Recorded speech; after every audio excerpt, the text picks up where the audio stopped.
was that little animation. No. Hello. There it is. Oyer.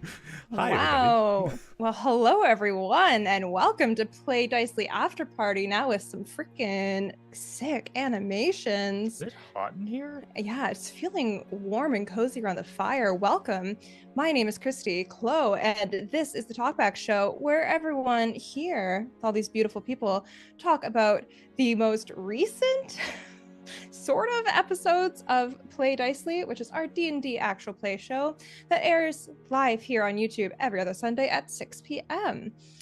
Before we dive into some questions, I want to give a quick thank you to Tim from Tabletop Audio for the music that you're hearing right now. I don't have any puns prepared, Ryan. Oh God. It's okay, save them for the real thing. If you want the good Tim puns, you'll freaking watch us here on YouTube for the actual show. But thank you for being here, and thank you, Tim, for the music. We appreciate it. It won't be a waste of your Tim. There you go. Thank you. All right, so we have a hefty episode this time because we're covering 4 episodes of Play Dicely. I'm going to try my best to not make this 4 hours long, but we are covering episodes 58 through 61, which is Divining in the Dark, The Spirit Remains, By the Lakeside, and What Could Be. So without further ado, let us jump in to some freaking questions. Also, actually, no, before we do that, I have a huge shout out to do, which is to Dallas for truly writing pretty much every single question that you're going to hear in this episode. She's the best and really saved me this week. So if they seem really good quality, you have Dallas to thank for that. I think half of them are just jokes I wrote to you. Yes, I'm fine with that. Also, Dallas has been the best for like 2 years at least. Yeah. Some could argue her entire life, but Wow. that's not for me to say. Okay, let's keep this going. I didn't know her the whole time, so she could have been really shitty at 7. Who's to say? Yeah. The reason I moved across the country, started over. You were actually Thanks. exported. Whoa. Makes so much sense now. All right. So I barely remember this episode at all. This is when we're leaving that village, right? Yes, Yeah. you guys are atop griffins and making your way south. Beautiful. Okay. So question number 1. Immediately, this group is clearly so good at handling animals. Both Nell and Abe roll crits while riding griffins. How do we feel about our characters' connection to animals? Do these nat 20s feel right? Also, note from Dallas, I will be including these. This is a nice question because everything else that happens in this episode fucking sucks.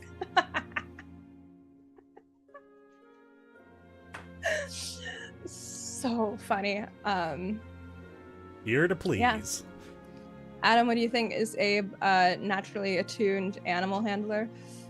Certainly seems like it. I mean, he's had multiple instances of attuning to an animal. He's run out of attunement slots. It's happened so often. Have there been other animals? AH2? Oh my god, right. How could anyone forget? Also, Of course. the chicken at the beginning of the campaign. Yeah, his first act as Oh, a not yet Seeker of Sacramund. And your connection with Hildy off the top was really good too. So true. Bugs. Yeah. Bugs, What the connection- toad from the Hat of Vermin. Yeah. We're just listing all the animals now. I don't think any that specifically like. That's what this relevant question to Abe. was intended to do. Just sheep. Mhm. Just sheep. Right. Between AH2 and the Griffin gang, it could, if you had more time with the Griffins, do you think they could ever replace AH2 in your heart? I can't answer that in 4 hours. Yeah, that's so fair. No, I think AH2 has a very special place in Abe's heart. But he's got a big heart. There's space for a griffin, but maybe post campaign. Who knows? We'll have to see. Fair. That would really be funny to me if Abe's like trajectory was just like, I went like found like wherever they live, like in the mountains, and just like lived in this like griffin nest. I've become one of them. Yeah. All right.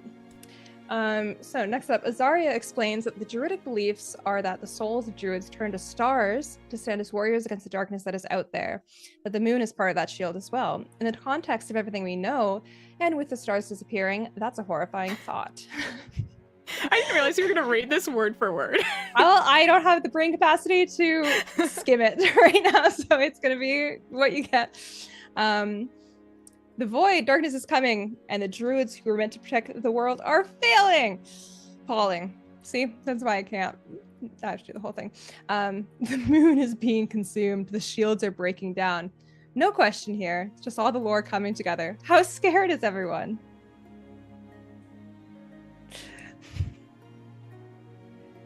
You're muted, Ryan. I'm having a great time. Every in-session day that passes, Gideon's future restaurant becomes more and more likely. It's having a great time. I think it was just as I was rewatching this, I kind of like started to piece like all the different lore bits together with how the druids become the stars and they exist to stop the void and they're disappearing, and that is bad news, you know? Yeah, it's Like, bad oh, news it bears. sucks. Very I'm honestly feeling scary. pretty good about everything. Oh yeah. Well, I'm happy The for you. story's really Ask cool. you. I love how it's all coming together. It's just so scary. Oh yeah, it's all coming together. Uh-huh. Literally, like you drew it up. Yeah. Druid up? Oh. Yeah, it's scary to think, like, especially just from like a spiritual or like religious perspective, being like, oh yes, like there's a new star whenever someone ascends and they all start going out. It's like, what the fuck does that mean for like if they're like considered souls? Like, it's very upsetting for sure. Yeah, I mean, the like fate of souls and what is a soul is a big theme of this campaign, so there's definitely a lot of thinking in that ballpark, so to say. Yeah. I guess I didn't really realize that you had been intending all the soul stuff to be such a major theme, but it really breaks my mind wide open. So I mean, there's just some things that artistically come across and aren't exactly like, meant to be hammered in, and they're just like a constant tone. Yeah, that's fair. Okay. Next. Drac tries to send a message to... Message? Wow. We're not even... You got it. You got it. We're not in. Drac tries to send a message to Renan, but it doesn't go through. We use augury and realize that Renan and Archdruid Rulik, didn't even know that was the name at all, are both dead. Woo! Horrifying. So what happened? Who killed them? Did they die naturally? Probably not. Probably not. Maybe. They got the flu. Yeah, they came down with some Got the crazy old desert virus. flu. It's the most Yeah. poetically satisfying way for them to go in the grand scheme of the story. The flu. I died of sand. I have a Sand theory everywhere. on how they died. Oh, what is it? It's based off of what happened at the end of the most recent episode, with like the seeing things that were real but weren't, and like seeing Boz the way he was makes me think that he killed them and then got some sort of boon from the void. Damn, that could be something. I don't like that. That's the worst thing you've said in a while. That's pretty fucking rad. I'm not gonna lie, but that's awful. Yeah, so I hope I'm wrong, but That kind of makes sense, I guess, because they're kind of close, right? yeah. Like distance-wise. I think the bugs got him. That could also be it. Like, there's a lot happening. Like, I'm looking to see if Dial sort of questioned about the other person that we messaged, because I can't remember. It was a Jethro Shrine, or is it Shrine or Shride? Honestly, it's Jethro Shrine. However, when we started this campaign and I was nervous as fuck, I accidentally said Jethro Shrine and I meant to be Jethro Shine. And I was just like, well, I said it. It's canon now. Okay. I mean, both are very good names, so. Yeah. Yeah, because was it this episode that we then messaged Jethro? Yeah, we Or- messaged like the whole Star-Crossed crew. Oh, wait a minute. basically. We No, I messaged think the you messaged- archdruids, Mm-hmm. Yeah, and you then was because you Bruce don't. this episode as well, or was it the next one? No, I think you message Jethro in the next session when Oh, you're okay. trying to figure out what if you're going to divert or stick to the druid path. Yeah, it is Right. the next episode we messaged them. Yeah. Right. Yeah, because like there's a whole thing right with he is somewhere and doesn't know and was taken, and so it's like something is going on with all of that. So I feel like some shit is happening. In my mind, they're connected, but I don't know if they actually are. At the very least, it's connected to Dalesville. So yeah. All right. So also reveal through augury that Rhea could become an arch druid potentially, which Logan's not here to comment on how Rhea feels about that. But what do we think the process is for becoming an arch druid? I imagine it's not fun. Yeah, fair. I Well, got a they seem- feeling there's they a seem- lot of bad times. Bound geographically, Yeah, I don't, Yeah. which could Yeah. be unpleasant. I imagine there's some form of like sacrifice is the wrong word, or maybe it's the right word. Like maybe it's like it's not like a lich uses like an internal organ, but I imagine it's like a binding of the soul to something. Yeah, and like, I can never say his name. Huyon. Huion. Huyon. So it might be tricky because Zarya is not one of the avatars of the dragon. So it's like, what would that mean? Would they have to become that somehow, or would it like completely like fuck everything? I guess everything's already fucked because they're dead. But yeah, a very interesting like potential path for Rhea if we all survive Yeah. this. That's a fun It place might for Rhea have to end up. be- Yeah. Rhea has to do this for us to survive. So Oh no. Well, I feel like when we messaged the archdruids, it sounded like they could try to do it without all of them, Hmm. but it was going to be harder. Yeah, I wonder if there's like a way that Rhea can assist without having to be an archdruid, but I don't really know because I have no fucking clue like what exactly it is they have to do. So Yeah. What level druid is Rhea? Like Not- third. 3 or I 4. was gonna say, is it 3? Yeah, interesting. I think Logan eventually plans to like fully respec, but I don't know like when that'll be. I feel like there's Yeah. probably a plot moment we're waiting for. Yeah. Yeah, I mean, like, if When he becomes the archdruid. just this is for the sake of everybody else out there. Like, I've told you guys, like, if you're not having fun with a build, like, we can find a way to make it enjoyable or whatever. Or if you have like some mechanic idea that you'd like to explore at some point, like, I'm pretty good at finding a way to allow that kind of exploration. But there are commitments to a certain degree. Yeah, makes sense. As a resident human fighter enjoyer, I get enjoyment out of most things. Careful, Ryan. I'm going to make your ears pointy. just don't make me play a warlock. I don't like the class. I love the everything about the class except the class features. Give me some more. The exact opposite of how I feel about them. Yeah, what are you talking about? It's the gunslinger of warlocks. Wait a minute, of spellcasters, I mean. Yeah, well, no, like that's what I mean. Like to me, it's the what I want. Like as your resident cosmic horror boy as well. What I want is I want my patron to have a lot more effect on the mechanics of the class. So like, I want patron specific spells. I want patron specific abilities more than just like a couple. Like I want the whole like top to bottom. Like you choose a patron and like the whole class is different. Right. Sort of situation. Yeah. Next campaign, play a warlock. We can make that happen. Oh, I was gonna say, I feel like that's exactly what we did. Yeah. All right. Okay. Dallas still ended up not liking it.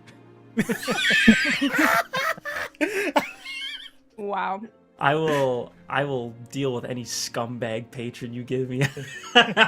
I'll make a character so sardonic you're gonna hate it. It's gonna be great. Next one to no one. Bruh. That's fair. Also, Ryan, the fact that you like Human Fighter so much and Eldritch Horror makes it sound like you're like white bread and like Marmite or something. Fucking mixed together. Vegemite. Vegemite. Sure. Well, The true eldritch horror of The condiments. most eldritch of bread spreads. Vegemite. awful. Sorry, those who like Vegemite. Moving on from all of the Vegemite talk, we had another like brief fun moment where Denny did a one-man show of griffins, and it was very good. I was looking at my notes; they were called the Many Undecided. I thought that was very fun. So They didn't have names, I think, for a long time. yeah, I have it written down. We had Goldie, Chirpy, Willie, and Undecided times 3. Is what I put. So very fun. Listen, I've got NPC names down for, humanoid characters. I didn't realize Yeah. I'm going to need to throw griffin names on here. Rookie You didn't mistake. think we were going to ask the name of all of these griffins you gave us? I mean, Logan set a precedent, and that's to be seen in the coming sessions. Yeah. Can I jump back for a second here? Because Yeah. I do love this moment, because I wasn't here for this session, but when we were reaching out to the Archdruids, we were like, oh, like Elwyn and Drac will each message one of the Archdruids. And I was like buttering toast and watching this, and I was like, if I have to talk to fucking Shishumi, I'm gonna be so mad about this. And then Denny pops in and he's like, oh, Elwyn does not want to talk to Shishumi. And I was like, this guy knows me. Complain about the NPCs enough to your DM and he'll learn. I just appreciated it. And I felt very seen and very heard. So thank you. Because I didn't want to talk to her. But also the other question for you, Denny, was how are you so good at this in regards to playing 6 griffins at once? Well, For the skill you sometimes mental illness takes the form of fracturing your mind in several places at once. And so you get to become 6 griffins of Australian accent. You kind of have to work your way into the accent. Yeah, I'm a griffin too. I griffin. I mean, it's just really, I think it just comes down to like vocalization and like the very minor changes you can do to, even though it's very subtle, make it feel like you are a crowd in a way, a small crowd. If I can just interject a little bit of art nerd into this, just watching you do it there, one thing that you did was you positioned your head differently with every character, and it's kind of like reminiscent of how like in Roman theater they would have a person with several like masks all over their body, and basically what they would do is they would do some contortionist level shit on stage to position the head to be in a position of speaking to somebody, and it's kind of fucking neat. It's kind of fucking neat, Denny. Yeah, I thought you did a really good job with that too when we were talking to the learned as well. Like you had like little Mannerisms. thank you, mannerisms for each. Like I'm thinking specifically, I feel like for Dream. Yeah, like, I'd always like have my hands up. like your little paws. So like it just helps like little cues like that for me to be like, oh, like I know who's speaking. It's very like a cool skill to have. All right. Well, thank you. Yeah. Next question is for me about Baru and him ascending to Greater Steed and why I chose to do it once we arrived at the lake. Thank you for reminding me I have to level him up. Yeah. I super don't remember why. I think part of it was I waited too long to get him at all in the first place. So by the time that like I then had Greater Steed, it was so like close to when I just got him. So I was like, this is really stupid. Like it's gonna be like an episode and it's like, oh, he has wings now. But I thought it would be like good fodder with us flying with these griffins that like, oh, he can't like, he has to go into his like statue form, and like playing him's kind of like haughty and like jealous of them would be like kind of a good reason for why I could then like do Greater Steed, not just have it immediately be like that change. So yeah, that was cool though. I was not expecting like the cool like how it's like wings ended up being, so I'm very into that. Yeah. All right. It's all about flavor. Yeah. Just reading next. How come all forests are so scary? Yeah, because we walk through this really creepy ass forest. We get descended on by Anabasu. That's the monster name, Nabasu. not Nabasu. Mhm. Okay. It's a hellfire bat. Why are there demons here? How do we feel about this whole place? It feels so different from everywhere we've been. Everyone's thoughts and feelings. I mean, Please. to jump back just a slight bit of this question, forests are just scary in general. I mean, I don't know if you've ever been in a forest by yourself before, but if there's any point where you feel like you don't know where you're going in the middle of a forest, like that's it, man. Yeah. Like you're scared. As for the demons, though, I don't know what's up with that shit. That's fucked up. I think it's interesting for what you were saying with forests. Like, we have encountered some scary ones here because there was this one. What was the one with all the glass bark or whatever it was right before this? I believe it was called the Glassbark Woods, or Look at me go. So like that one was really cool and like creepy as well. But then like part of Nell's backstory is that like she went to the woods as like a reprieve, and it was like a very peaceful place. So I think it just really depends on like where you are. well, Yeah, I mean, I was writing that from my perspective. Yeah, that's fair. I mean, it's kind of the difference between, you know, walking into your home and walking into somebody else's, right? Like those are your woods. Of course, you're familiar and comfortable in them. Mhm. Any other woods, like, there's so many places to hide. Like, just thinking of it in its natural state, like, Yeah. things can hide easily. You can't see the entire thing. Anything could sneak up on you. There's a lot that the imagination can do with that kind of blank canvas. Especially when you take into account the wonderful time limit that the light bulb in the sky has, because as that thing passes over the horizon, all the fun critters come out. So it's one of those familiarity versus the unknown, I think, is the issue. If you know your way back home, you're fine. But if you're like even the slightest bit confused about where you are, all the forest looks the same. It's True. just trees and leaves and foliage. It's a bad time. Thinking too, like all the demons that were here, because we knew that there's some demon situation happening, like we think further south, but we weren't, like we were just speculating.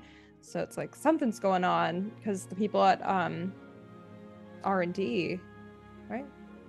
D&R. Yeah. DNR. You know, I was like, something is not right. I'm like, they're not research and development. What are they? A Yes. little bit in terms of monsters.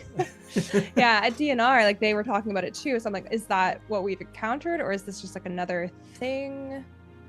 What's going Yeah, I couldn't on? remember if we knew why there were demons or if we just knew that there were. I think we knew there were. We kind of just saw Yeah, them and we were like, but well, those are knew. bad news. Yeah. I think Like that's- a rift somewhere, right? I think that's what we thought, but were we told that, or did we just assume that? I think DNR did tell us that there were demon problems. Oh, because it was patience. We were like, she's off fighting demons. Am I making this Right. up? I feel like Oh, no, I think this was you're all onto something connected. There. I think you're onto it there, yeah. But I don't know why they're here. Yeah. Well, Side quest? Is this an Close this rift? I can expound a little bit. Yeah, a long time ago, you guys were told, like, the function of D&R, aside from, you know, being bounty hunters and monster slayers, is to kind of recapture the continent for, like, settling purposes. And a lot of that area is, of course, home to, at this point in time, demons and large monsters. So a lot of the experienced hunters will go out there and try and clear out area to reclaim it for the ascendancy. Okay, so this isn't like a new development. This is like still Ascendancy taking back over the surface. Yeah, exactly. Okay, DNR's super cool. got it. I'm biased, but they're super cool. So we make our way through the scary forest. We officially arrive at the lake. So for Denny, how did you design this lake? There was a lot of really cool imagery with the moving stars, the frog friends, the demon forest, the cattail things. All that was really cool. So its design kind of came across like well, I had to keep in mind the riddle I'd created for you guys, and there is this time frame and how it was based on like the moon cycle. So it was like, all right, so if this place is so tied to that, something in the area should be in connection with that as well. And I thought, I was like, cattails, they stand out very much in a like swampy environment. So I was like, okay, we'll give them this kind of Rorschach-y appearance that shifts with the moon cycle between white and black and being splotched up like a cow.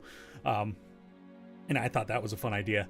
And then it just like the principle I run off of is this little book right here, The Return of the Lazy Dungeon Master. Very helpful for some quick pointers. But one of the things it says is like, when you're improvising a location is incredibly hard, come up with 3 things about that place. So I came up with the they're actually called Tide's Reed Mace. Those are the plant. The pink or the pink and black spotted frogs, and then of course the legend of the Lake of the Bog Beast. And cool. The kind of warding ability of like the demons not wanting to approach the lake, that was kind of improvised. It just felt interesting as the game went on. It was like, yeah, that's a thing. And we'll probably talk about this maybe a little bit, but same with Azaria blessing the vial of water Drac took. I was like, ooh, that's fun. Oh, right. I forgot about that. Yeah, that's interesting. Because then I'm wondering, like, do we think the ward? Obviously, you improvised this, and you don't have to answer, Denny. But for the rest of us, do we think the ward is because of the druids, or is it like, oh, they can sense the aboleth, and they're like, ooh, something even scarier is there, and we don't want to approach it? I like to think that it's both. Like, I like to think that the druids, they're an immensely powerful group of people. Like, they have the power to fight against the void.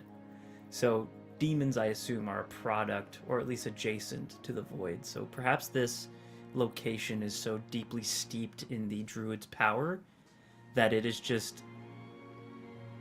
It repels them. They can't even set foot in it for too long because they might just burn up. And I think it speaks to the power of the druids, but I think it also speaks to the power of the aboleth, because the aboleth has kept this barrier up by itself. And it's like a, ooh, okay, I see what you're doing there, pal. That's not cool. I mean, it's cool. Thanks for the shelter temporarily, but that's not cool. Sure.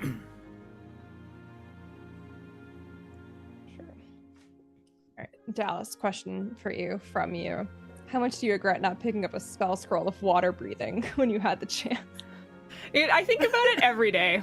I'll be so honest with you. And I don't know if I've ever thought about a spell as much as I've thought about water breathing. I feel like every time we've been in a city, I'm like, just grab the spell scroll. And then I'm like, there's no way we're going to water again. Why would I need this? And I keep not doing it. And every day we go to a new lake and I'm like, fuck, I wish I could breathe underwater. I'm sorry. It feels like it. Day. I'm sorry. I chewed like the fucking it. scenery on that question. I'm so sorry. Oh, man.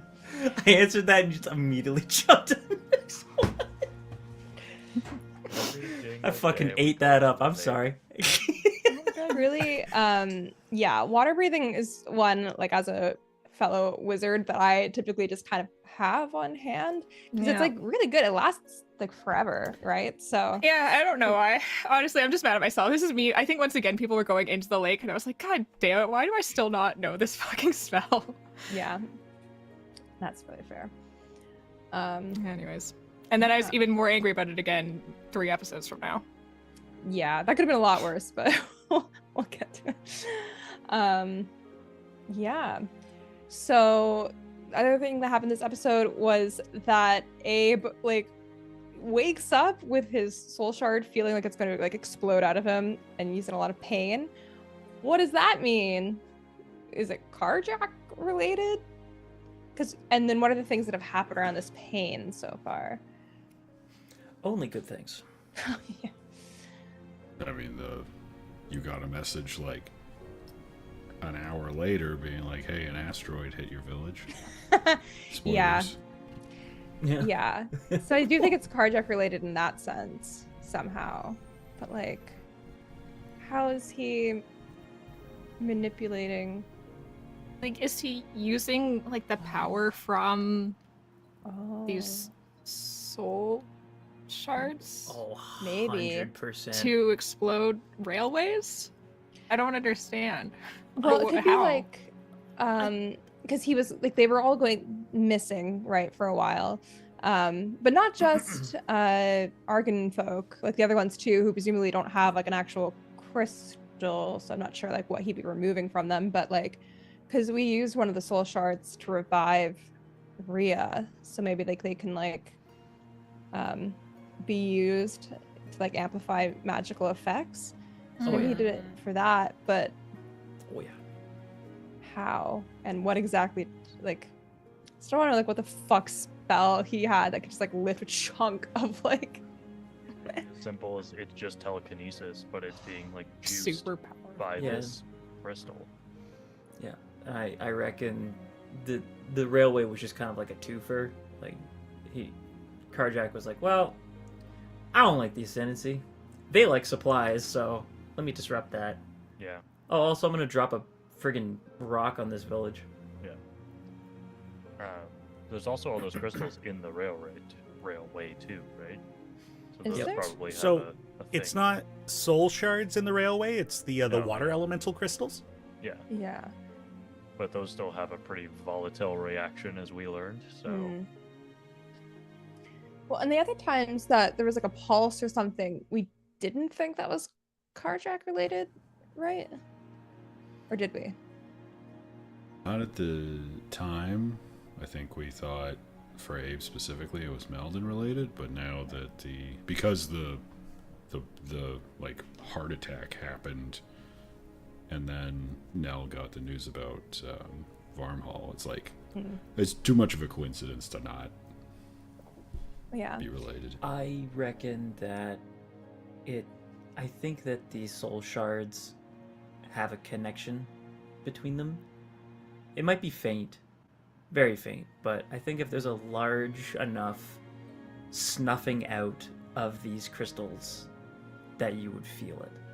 Mm. Like, I don't think if a single Argon folk died that Abe would have cardiac arrest, but I think Yeah. that if there was a large sum suddenly just destroyed by the void, I think that would have an effect maybe. Just because there's clearly some element of divinity to these, that I think there's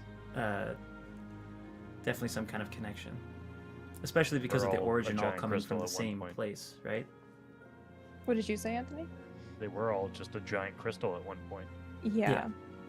And the So- original pulse was on like the ascendancy day or whatever it was, like everyone's birthday. Dawnstar Day. Dawnstar Day. That's what it was. Yeah, Abe was having his Yoda moment when all the Jedis are being killed by Anakin, and Yoda's just there on Kashyyyk, like dropping his cane and being like, Ah. I like Abe as Yoda. Order 66. Execute. Love You to will not. hear Adam do Yoda voice, but as Abe. You can workshop it, man. Yeah. I want to hear it at some point. Next session, Yeah. though, we're gonna ask. Yeah. So next session, which is again Got lots of time. Sunday, February 18th. Everyone tune in because then you'll be getting this voice. We're not going to spoil it for you now. You have to come to the actual episode. To rage, I would like. Also, for Adam, how does Abe feel about having that pain erupt? And do you have any regret in how, or does he have any regret in how the armor was built that we can't get access to the soul shard? Or is that maybe keeping it from exploding, potentially? I think a big part of his journey is kind of going from not really having a place and then kind of gradually becoming more and more interested in being part of the Argon folk community. Obviously, we haven't seen Argon folk in a long time, but so there's definitely that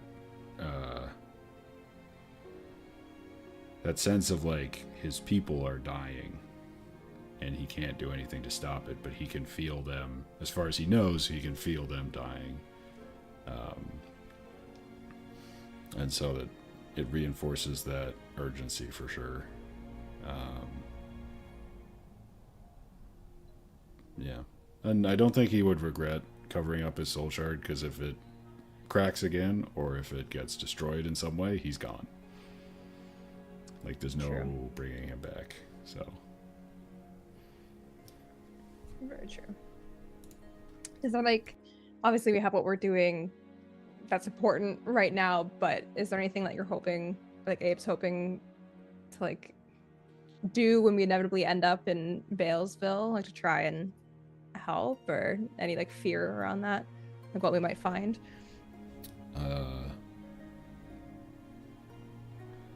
I don't know. I mean, I guess just the fear of like being too late. True. Like, there's a limited number of Argon folk. They can't be, so far, they can't be born. We can't make more. So I guess a part of lingering at the back of his mind is like, he doesn't want to be the last of his kind. Oh my god, that'd be such a fucking journey for Abe if that ended up happening. Oof. You'd be the last samurai. Ah! Whoa. Shit. Then he's like furiously writing. Kill all the Argon folk! Come on right now. Man, I haven't even really considered that aspect of your story. That's very scary. Yeah, I haven't really either. I don't like it. As long as Steve survives. Stephen Ben. Smith. Oh I yeah, love Steven. I actually have forgotten which one that is. Steven Tobrax. Yep. He's the one who made Abe's armor in Right. Rule Bar, or was it Valenbridge? Valenbridge. Valenbridge. Valenbridge. Thank you. But they have Garros. I thought that in my head, and I'm like, no, that's not it. And I was confused I with know. Farm Hall. Roll I did the Barbridge. exact same thing. I was like, yeah, Valenbridge, and I was like, wait, 2V. But I think I think originally I had named my city like with a B, and you're like, there are a lot of B names. So it could be better if you change it to V. There's a lot of B names. Which I guess you were thinking like Pearl Bar, but I'm like, what other B's were there? Oh, there's like Bardrak Bithril Code. There's Balesville. But, like, I think you, Balesville. Oh, Balesville. Oh, then that was it. Okay, at least there's at least two. So I was like, okay, Yeah. fair, but Bugleby. Barcival. Yeah. We got Bellowing. We got Brack and Babe and Bellowin and Bell. Bell and Bidian. Babe. Hey, babe. Bazaria. Bizarria. That's the best one. Yeah, That's I love Azaria's that. villain arc. Bazaria. I am Azaria's evil twin, Bazaria. Yeah. I imagine it's like Bizarro to Superman. Yeah, like, yeah, just yeah. like really, really dumb zombie version of Bazaria. Fully tilted into the void. Druid, I am. All right, Dallas, am I handing you the reins for this last question and onwards? Oh, I would love to. Yeah. So, Christy, how much fun was ending the episode on learning of the destruction of your village? Heart. Oh my god. It was amazing. I felt so alive.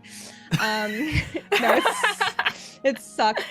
Because I was truly like, I don't have anything else happening with me, probably. Like, we've done my kind of thing. I'm just here now to like support everyone else. And so then he was like, no. And I'm like, what? But we did my stuff. But yeah, I had like a lot of people like that week, like Matt, especially texting to be like, are you okay? How are you doing? And I had to be like, I'm okay because I'm not allowing myself to think about it. Because now, like, we're gonna be like picking up like right where it left off. So she hasn't emotionally processed anything. So it felt unfair for me to like kind of go through all the stages of grief. And I was really like busy and emotionally overwhelmed by real life during that time anyway. So I was like, I'll just put this into a little box and not open it for like however long it took for us to get the next episode. There's been some like fun cliffhangers that you've done to me, Denny, on the break and stuff. That was not one of them.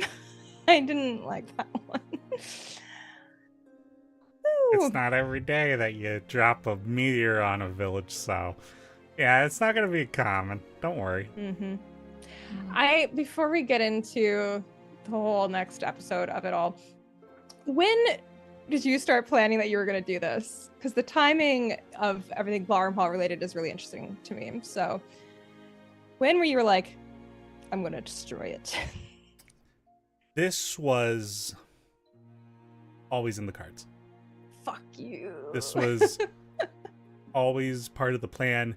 The where revealed itself as the story went on. Mm-hmm. See, Denny, I beat you to it. See, I did it in my backstory. Yeah. Hurt yourself first before I could do it. Yeah, that's the way. That doesn't work. It's been paying dividends this whole game. I think Dallas has like the most right to comment on that. But yeah, the timing of it was really interesting to me because in terms of like how our episodes aired, it was like October. It was Halloween of the previous year that we went to Farm Hall for the first time, and Denny and I had spent so much like time that summer developing it all, and so it was really exciting. And then it was like Halloween or like roughly around then again, a full year afterwards, that we like started the next episode, I think. So it started The Spirit Remains, where like we went back and it was all destroyed. So that was crazy cool timing to me. Yeah, that was purely coincidental. Yeah. I love it. Just the way that the game plays out sometimes is very fun. I feel like That's happened a few times because I also realized that was Sarze. It was like we killed Sarze exactly a year after we first met her or something like that. I can't remember exactly how it worked out now, but it was like exactly 1 year or exactly 2 years after we first met her was the episode we killed her. And I was like, okay, my buffering speed is 1 year. Give me a break. No, it's just cool. I like how like obviously, you know, you have some power over how you like plan things, but I do feel like certain things end up being coincidental, and it's just really cool like how that happens, and it's so like good narratively. Like that is kind of more of the meta, because it's like that's not for our characters to know, but for us the players, I think it's interesting. So yeah, and I mean the players are meant to get something out of it too, so it's nice that we can appreciate the coincidences that I have definitely meticulously crafted. So true. All right, with that, I think I'm just going to plow right through. We're going to do one break, and it's going to be in the middle of the 4, if everyone's good with that. Oh, yeah. All right, so we're moving right along into episode 59, The Spirit Remains. So Dallas, you can just do all of the ones for me, and I will do the rest if that works. That's most of them, but yeah. Okay, no, this is a real question because I feel like I've had to do this before as well, and I feel like it's tough. How do you come into an episode knowing that you're gonna have to start so emotionally hot? It's awful. If you have any insight into this as well, I like was really stressed because I haven't had to do it before, but I feel like there's been a couple of times you've had to. I think leading up to like recording, I was just like, oh, like I have to like make sure I'm in the right headspace. And it's hard like at the beginning because like we're all like chatting and having fun, and the whole time I'm like, okay, very soon I'm gonna have to get really upset. Yeah. Okay. Like, haha, yeah, let's play D&D. Been there. Like, immediately. So yeah, I think like it's good that it happened like when we've been playing for so long, and I feel so connected to like playing Nell specifically. Like it's very easy for me to get into like her headspace emotionally. So just kind of being like, okay, just let that take over and go. And just try to like react in the moment, which is why I tried not to think about like the emotional side of it too much and just like let it happen as we were role playing it. So yeah, it was hard. For the couple of times I've had to do that, I just kept reminding myself to breathe. Just like that will not only keep you in the work and like in the performance, but it will also just make sure that you're breathing and that you're good. Because like I don't know, it seems to help me just get where I need to. Oftentimes when people get emotional, they stop breathing and then they lock up. That's very true. You guys are some of the best players I've ever played with, so I always know you're up to the challenge, even though I don't want to make that an every session thing. Yeah. I think Balesville was yeah. a particularly interesting case, like the episode 7, a long time ago. Yeah. It's appreciated you don't try to devastate us every episode. Small breaks. I appreciate that. Yeah. Yes. Yeah, throw in some Australian All griffins. breaks. But it is, I don't know, I personally, like, I'm happy to have kind of like the emotional beats to play. Like, it feels very satisfying as someone who went to school for theater and then did nothing in it. It's like a very safe space to explore, just being like, all right, let's just react to what's happening and like kind of dig your teeth into stuff. So Yeah, kind of Yeah. on that note too, like this kind of tickles the like the director kind of role for me, which I never knew I had a desire for. And then I started DMing, and then we started DMing this, and I was like, this feels different from normal DMing, because, you know, like, I have to pick those moments of like, do we stop here? It seems like this will be the cliffhangers, of course they suck for you guys, but for like the watchability, like, it's like, oh damn. And Yeah. in the end, I have to be both the game master, the friend to all of you, and then also a curator of art. true. You do a good job. And I Yeah. completely delete my being your great friend job. in that period of time. So no, As soon as the camera turns on, Denny's like, I'm killing all of you. Yeah. This series has gone on for too long. Yeah. Time to twist the knife. Yep. Yeah, the camera went off, and then Danny was like, I never want you to be happy again. And he's like, not you, like Nell, but like you, Christy. And I was like, wow. Yeah, okay. Just to really like drive it home. It's good. Fuck. Anyway, how excited is everyone to find an aboleth in the lake? So excited. I've never fought one before. Okay, yeah, that was like a question. Does anyone have any experience with them previous? This is another Big moment for me zero. where I was like, I've never heard that word before. So- I Run an aboleth, but I've never fought an aboleth. Yeah, like I ran like the base book Aboleth, which can be a tad underwhelming for high level players, but I imagine Denny's buffed the crap out of it. But also the thing with the aboleth, to run it successfully, you have to, like, you players have to be on board to like do some fuckery as well. So Yeah, 100%. this whole thing is mind control. So Yeah, you gotta use those layer actions and stuff, and that was before I understood what that meant. So, very excited that there's this terrible creature here. yes, Just very waiting to excited, destroy us. very scared, very scared, very scared of my dad. Very excited, but very scared. That's a question I had for later because I couldn't remember. Did we get confirmation that's what we're about to go fight next episode? We did Or- not. We don't know. It's just something's making explosions. Some And big screaming. thing. Okay. it's It also has the three eyes with the same Mm. pink, right? Mhm. Yes, it does. Yeah. Yeah, that at the very least seems that there is a connection. Yes.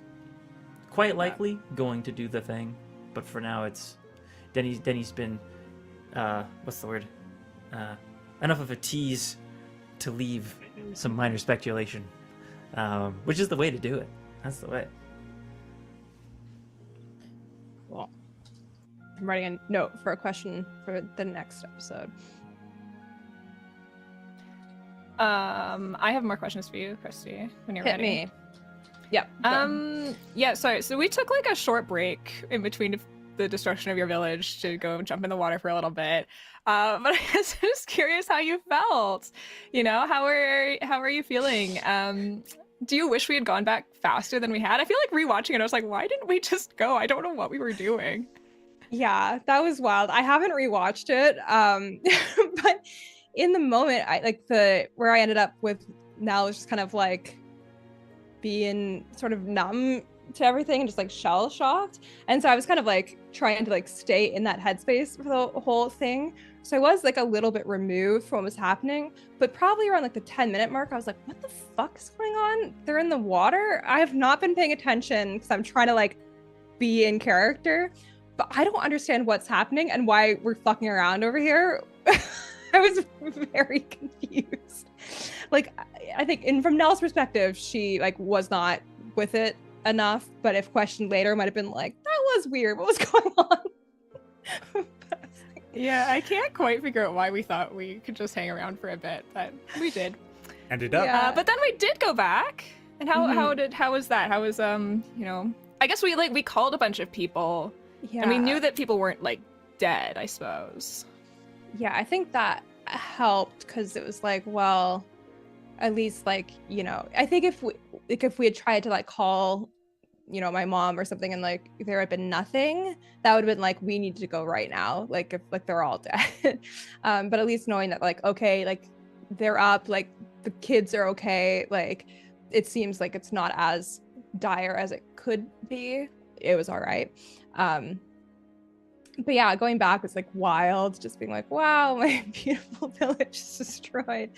But yeah, I thought it was interesting having it be my aunt that died because for context, when I brought up my idea for Nell's backstory and having like the magical reaction thing, I was like, something happens to the people that are in the building, but I don't want them to be dead.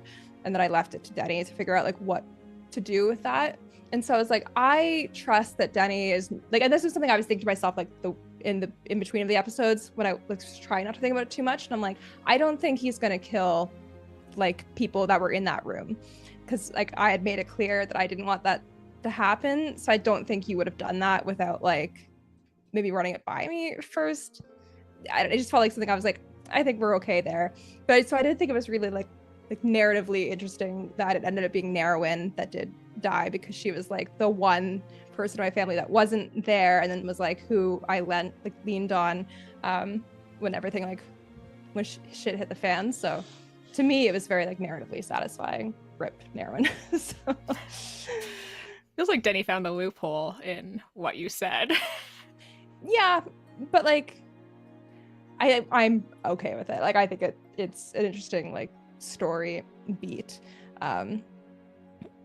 For like, I don't know, if I got there and like I would maybe allow like a grandparent or like one of my parents to have been killed, but I would have been very upset. But yeah, I think this is fine. So, an aunt can die. Tribute. No. Speaking All right. of though, Ryan did come to me like between these two sessions and was like, if you kill Amdus, I'm cool with it. And I'm like, well, I'm glad I've got your permission. Actually, I was like, okay, I'm glad that I do have, you're okay. That would have been really funny to me if you're like, oh, okay, great. And then you did kill him. And I'd be like, I'm not okay with this. And you're like, well, Ryan gave me permission. So. Yeah. Yeah, no, we talked briefly after about it's like, it should be Christy's decision. I was like, yeah, you're right. But I was like, but if you do it.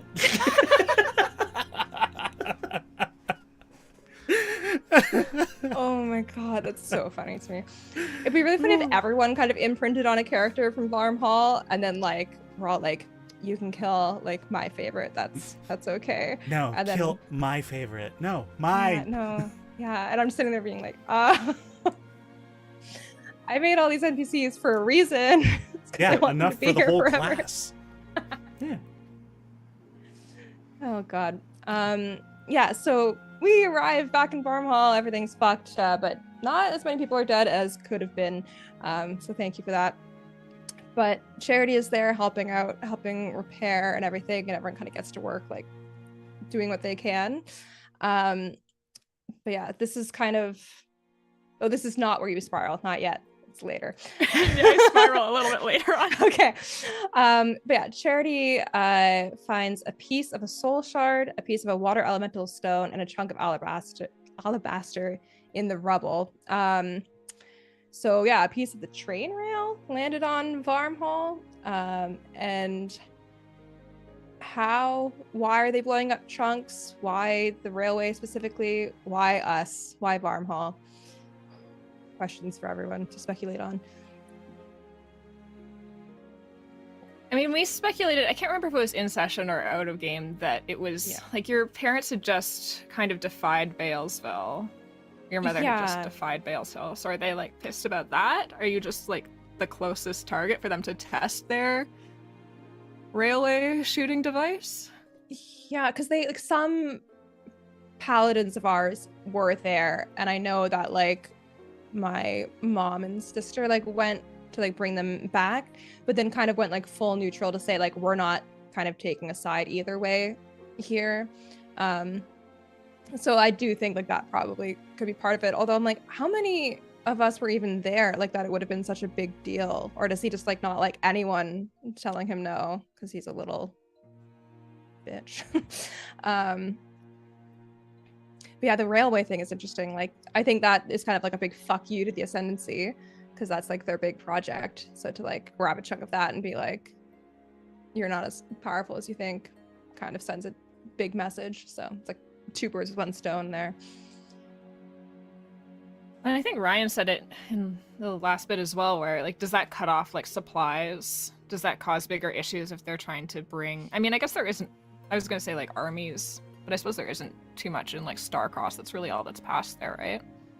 Well, did we But know if they like, need to get people up to Rolbar, do we know what chunk it was? Like where? it's said between Valenbridge and Aylesville. Okay. Because we There's messaged the Learned and they told us. There's no other towns there, I don't think. But it would cut off a supply line between Valenbridge, Brilbar, and I think Starcross. I think they got It the would rails all the way down. severely cut off Starcross, which was already incredibly isolated. Yeah. Mm. So. Oh, right, because it had just gotten there, right? Yeah. I guess maybe that's something. It sounds like shit's going down around Starcross. Maybe they Yeah. don't want people from Rolbar to be able to easily get down there. Yeah, because like with everything we've learned, but like Starcross stuff, maybe it was kind of like a preemptive, like, okay, we'll just kind of separate them away and now they're Well, on their own. Hear me out. So you've got this very isolated city, were it to be confronted with warfare, now cut off from supplies, that would take a very long time to get there, especially by convoy, because if they had to go through Balesville, well, that wouldn't go well. So they have to go all the way around, and that would take forever. You've got a city, not just with that scenario, but a city full of Starborn. Yeah. They might mount an assault on Starcross. I don't know. All right, we'll see. For what purpose, though? More There's nothing soul shards. Maybe. I think Hardrak's trying to do the big lickety split in the world spell. Yeah. Perhaps. Well, like how many Starborn were in Starcross? Like obviously we knew there were some Argon folk there, but was it like a big amount or? I mean, we also know bugs were like moving in down there, trying to drag Starboard back to wherever they were dragging them. So That's true. Let me quickly Great. review my notes that live on Google Drive, which is not my norm anymore. Well, while you're Ancient doing nuts. that, Ancient tech. The ancient text. oh, it's Fruz that we or the ancient that text. we messaged, not Jethro. I think we I think messaged we both. both. I think you But it's- messaged both. Yeah. It's Fruz that is been Bruises taken. captured. Yeah. Okay. Ah, Oops. okay. See Brian here. is So still there. the population of Starcross is roughly 5,500, with a 25% Argonfolk population, 30% Tiefling, 30% Asimar, and the rest Oh. being a mixture of other races.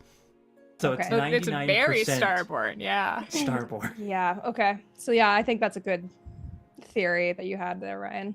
Yeah. Tactics. I'm an Yikes. evil man. Yeah. So Well- I think about tactics And whenever I especially play 'cause D&D.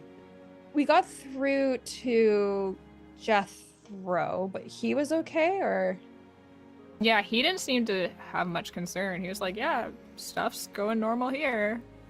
right? We'll check. Okay, so he didn't know, but Fruz had been taken, and he didn't know where he was, and yeah. So yeah, why has he not been killed, and where is he? Are the questions there? Carjack's gonna put him in the box. Well, so I'm wondering, yeah, does he have like some like holding area that all these like other Starborn are being kept in? Yikes. Don't know. I imagine there's been But a lot of renovations in Balesville. I assume they've installed plenty of bars and prison type structures. Do we think there's a whole like tunnel from like wherever these bug mountains are to Balesville? Do we think there's a whole path? It'd be crazy, but not impossible. Yeah. Yeah. Not at all impossible, especially with where this setting originated from. Mm-hmm. Like maybe That's there's true. like an entrance to an underground area there, and like maybe there's just like one from that cave and like one from somewhere near Balesville, and he has like something going down because obviously there's like underground stuff happening. So yeah. Well, remember that when we spoke with Charity said that Carjack had a fortress down there. Like he had a whole ass fortress. So I imagine back in the that day. maybe still, but Was that closer to Brolbar? I don't know. But when all the shit was going down on the surface, he was fortifying his defenses. Yeah, and what So- used to be Starshire became his base of operations. So Right. he's got not only Starshire, but whatever fortress he was Do we- batting it down the hatches on. Know what the footprint of like the underground is, like in Not even relation a to where little the surface? bit. Not even a little bit. That's a We good just question. know that the door, one of the most well-known door to the underground, is near Small Keep, I believe, right? Well, Yeah. when we were in New Fugalby, we like went down into a thing, right? We went into Old Mhm. Fugalby there, so that was a space. Yep. Yeah. But I don't know how big around there it is. And where was Starshire? It was near Brolbar, or no? Hard to say. The underground wasn't completely mapped out. And in fact, the map I made for the underground, it was like huge cavern, and like I'd start drawing tunnels and just leave it blank to be like, they haven't figured this shit out. Gotcha. Yeah. Okay. Well, maybe Starshire is actually underneath Starcross. Because that would be like kind of one reason why maybe he's like so focused on them, and also like why they're so like so many of the population have congregated there above ground. Yeah. So, But I reckon that he'd have a way to get to his fortress underground. And to be fair, we still don't even know the state of Starshire under the ground. Like that could have a burgeoning population, like just a massive army waiting down there. Like we don't know. yeah. So like they could do what we did in the last campaign to us, where they just come up from the basement and are like, "Hey, why'd you lock me in the basement?" And then we all die. Awful. Yep.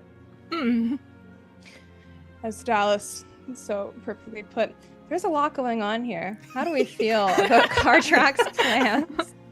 Yep. Yeah. Can't wait to Bad. get done dirty by Cartrack. As always, I feel bad because we have like no visibility really, just little hints, and every time I'm like more and more confused and upset. So Yeah, we truly won't know until we're like right in there in his fucking melting pot of Argon folk. yeah. I'm convinced he's doing that.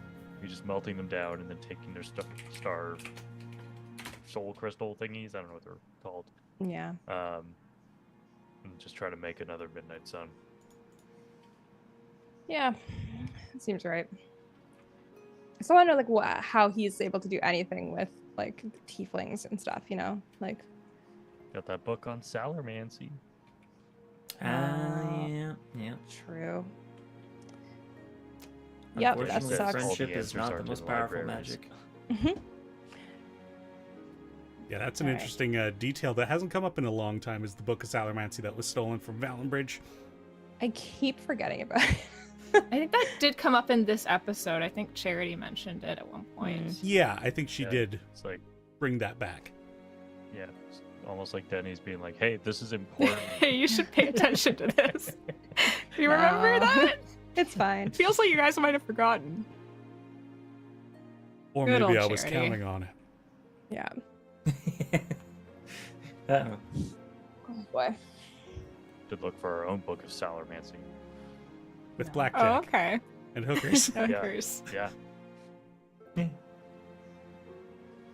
This is a joint question for myself and Anthony. So, how do we both feel about the offer and then ultimate refusal of reviving Merwin? Tough to have that ability in your hands. Yeah. Just being like, oh, 20 people died. I got one of them. I can do one. Yeah.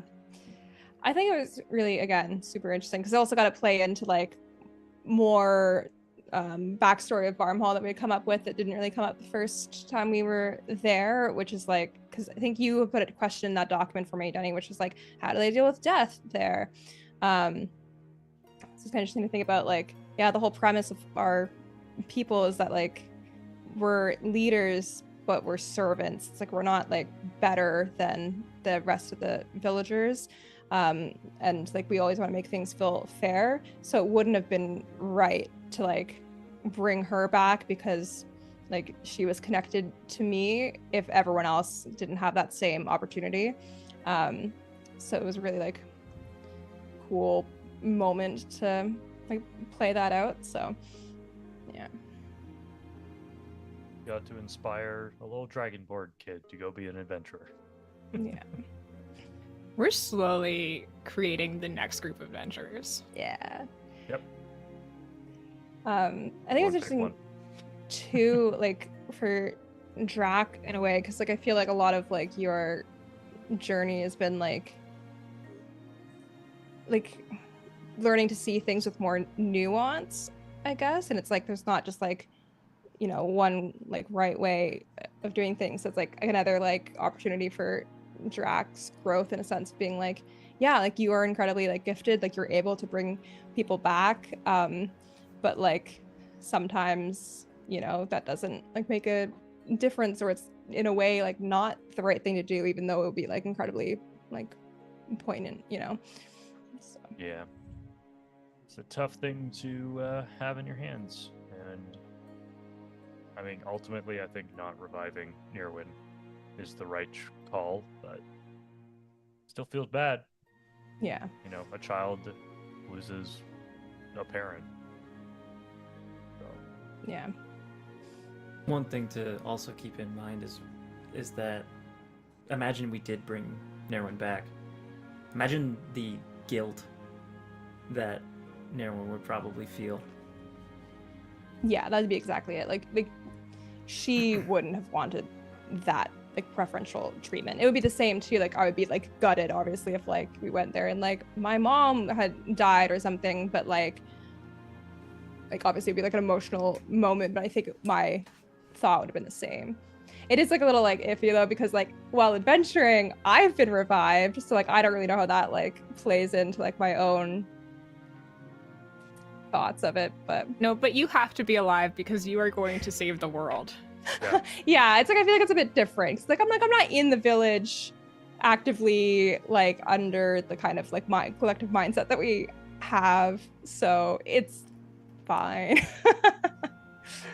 it's like I'm not being prioritized over like another person in the village. I think that's probably like the line. So You bought the diamond. You paid for that. Yeah, exactly. All right. I actually had this thought back like friggin' forever ago. I was like, if Gideon ever died and got revived before he started dealing with his bullshit, I was like, there was a chance he might just leave the party. That would have really fucked up. Because I was like, that would be the best sleep he had in years. Well, interesting that you should talk about this, because Dallas has a tinfoil hat, truly like, yeah. Okay. Giant spiral to go down. So if you want to take the lead on this, Dallas.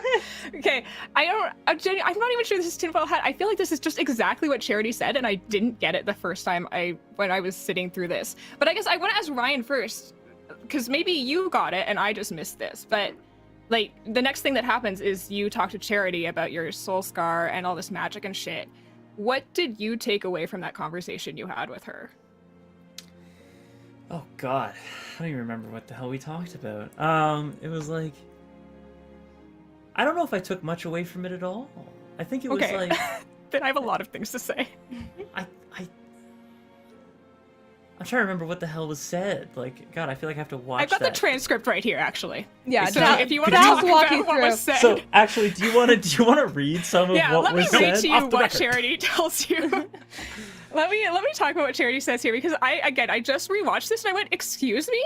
But okay, so she says, I don't know what explains his new power, but as far as I'm aware, only the Starborn have exhibited any soul scars, and they're all beings whose souls resurrected and got put into different bodies. Those who have manifested soul scars were thought to be people or beings whose souls were of people who had greater purpose or some divine destiny ahead of them. So I think the reason it's mostly been Starborn up to this point is because there's a massive souls being moved. I think if the pattern applies to you, you might not be who you think you are, or at least not who you were. But I can't confirm that. And then later she says, I know what it's like to not be in the right body either. I'm sorry? I think what I took away from all of that was I likened it to Abe's experience, where it was like, Abe is Abe. He's made that decision.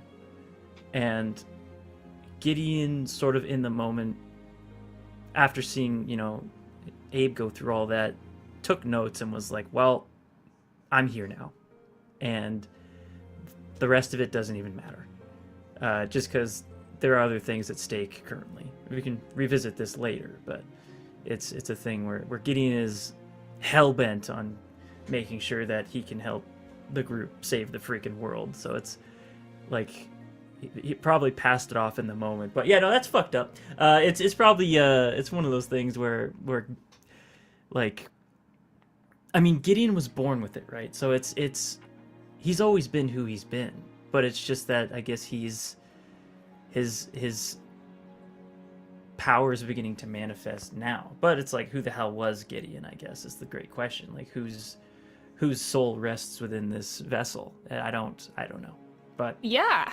I just fascinating. rewatched this and I was like, excuse me, how many of us are not in our real bodies? Well, I would make the argument that, like, this is Gideon's real body. Like, same with Abe. But it's just that it had another body beforehand. It's kind of like, I guess, kind of like Doctor Who. Same guy, but it's a different body.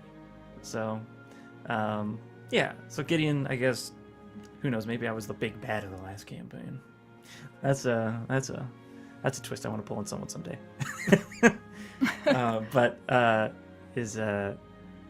Yeah, I don't know. I'm like deeply fascinated by Gideon's soul scar and what potential it has, but at the same time, I'm like, we're about to fight an aboleth. We're about to face Cthulhu. I'm scared. Let's ignore the potential identity crisis and just accept that, you know what, I'm in this body and that's who I am, and that's it. And move on. We can revisit this later. Don't think you're a doppelganger? No, not at all. Nope. Okay.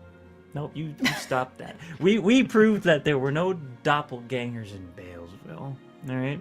Not a single one. Did we? They're all brain boys. Makes me feel better that way. Was it? Yes, because that means I'm not a doppelganger. Okay. Aren't you? Nope. Can you Okay. stop that? You stop that right now. So your thinking is that, like, it's always been like this iteration of your soul in like this body, but there's a chance that there's like some past life kind of connection that is related to the soul scar. Yeah, I reckon that there was some divinity in a past life, that maybe there was some weird magical anomaly that took place during Gideon's birth or something, but like, who knows? But it's God, you talk about souls. I don't know how souls work in Denny's world, so it's like that's a never-ending pit of questions. It keeps getting me more and more confused every time I think about it. But then it's like, who was Armani Kane? Well, yeah, that was a whole path I went down in these notes as well. Well, as far as I am aware, that was Gideon, and that was Gideon at his absolute worst.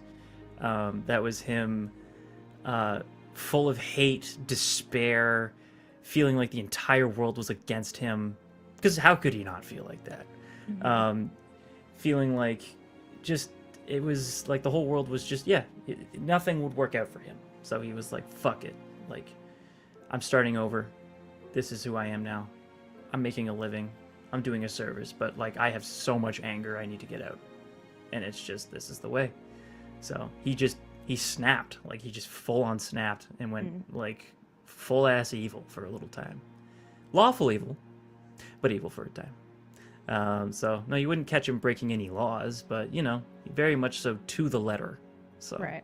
Dead or alive, I choose dead, sort of situation. Doesn't matter if they're redeemable or not. I think he kind of showed his anger by giving everybody else the same chance that he felt he was given, which was none. Mm-hmm. So that would be Yeah. the best way that I could describe Armani Kane. Yeah, that makes sense to me. was like an identity that was based on a decision that led you further and further down a hole, and your resurrection was like a chance to undo that decision and go the opposite direction. Yeah, because he went the way that those type of characters go, which is you get killed, and Violence begets violence. Absolutely. And I don't remember if I wrote this down or if I said it to Denny or something, but or Denny said it, but one thing I found very interesting was that I think Armani Kane let Domino shoot him. Yeah, that would make sense to me, honestly. I think get that Gideon kind of had a vibe. sort of like, look what you're doing and look what it's sort of become sort of situation, and he let Domino kill him. Yeah. And he wasn't expecting anything after that.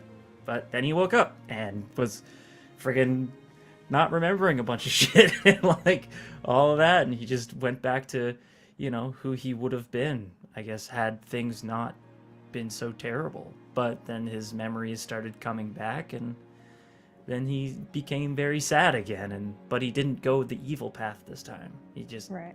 kind of wandered and tried to help people. So it was like Gideon's backstory is the duality of man. you basically, man suffers terrible thing, and he gets two chances to get a swing at it, but he fails the first time and succeeds the second. But even in succeeding the second time, he still fails. Like, he's not perfect. He's a normal ass dude, and that's something I've always wanted to stress when I play Gid, is that he's just a dude. Like, he's just a guy. He shouldn't be doing what he's doing. He doesn't deserve to be doing what he's doing, but he has to. Yeah. Fascinating. Is that everything you had, Dallas, for Spiral? Yeah. Okay. Yeah, no, I just couldn't believe myself when I rewatched this. It was like, did I not listen the first time we went through this? I have I no definitely idea did what's not. going on here. Yeah, Yeah, I did y'all not made pick up on some- that at all. Pretty deep characters.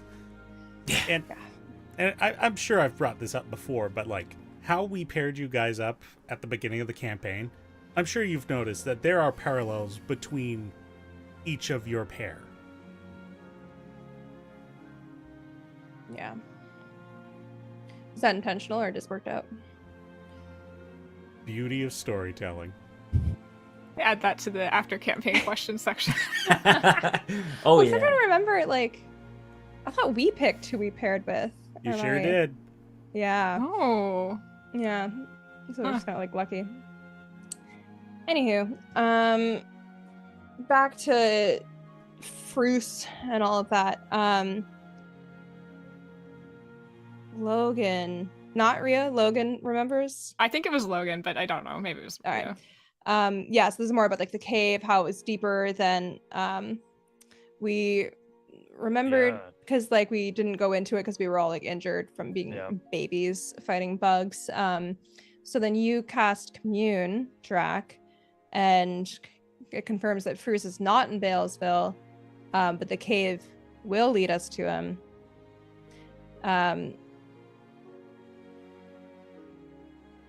What does this question mean, Daz? How does everyone else feel about that? Because I thought there was a 0% chance that was going to be the case. But Well, you mean just the when cave? Logan started talking about like the hole in the cave, I was like, "There's no Oh. way that's anything," and then it was, and I was like, "Excuse me? How did Logan like put all that together in his brain?" Sometimes I chalk it think up in to this 20 intelligence. You were just thinking about other things. Yeah, I guess. But I feel like in this campaign, especially, there's certain things that like each of us have just been like, oh, I remember this thing from like 20 plus episodes ago. Why? I don't know. So it just like kind of lucks out that whatever your brain like pings on, because like I had forgotten that cave altogether. So all right, so yeah, eventually we'll have to go into the cave. We almost like went. Did I think Logan this was is when we- pushing to go into the cave, but like we were like, well, we're fucking injured. We don't know if there's more bugs over there, so we don't want to risk dying just to see what's behind cave number 3. You know? Yeah. Well, apparently that was a good call. There's Yeah. like a army back there. Yeah. So that could have been the tunnel to wherever the bugs are keeping the Starborn. So Yeah. Yeah, I think it was the right call, even though maybe it doesn't feel that great that we then just like kind of sat for like several days by the lake. But it's like if we, you know, we have the power to teleport, sure, but like if we went and it was way more than what we were ready for and we get fucked, we miss our chance. Like it just didn't feel right to put that in jeopardy. So I think we made the right call. Didn't want to fail 2 tasks as opposed to the one you're at Yeah. least feel. Like, I don't know if you feel confident, but well, you it's like know at least what the one you're that we're kind of currently like on, like right there. yeah, it's like what we're like meant to be doing right now. So I just felt like we might as well like continue and see that through. Mhm. Yeah.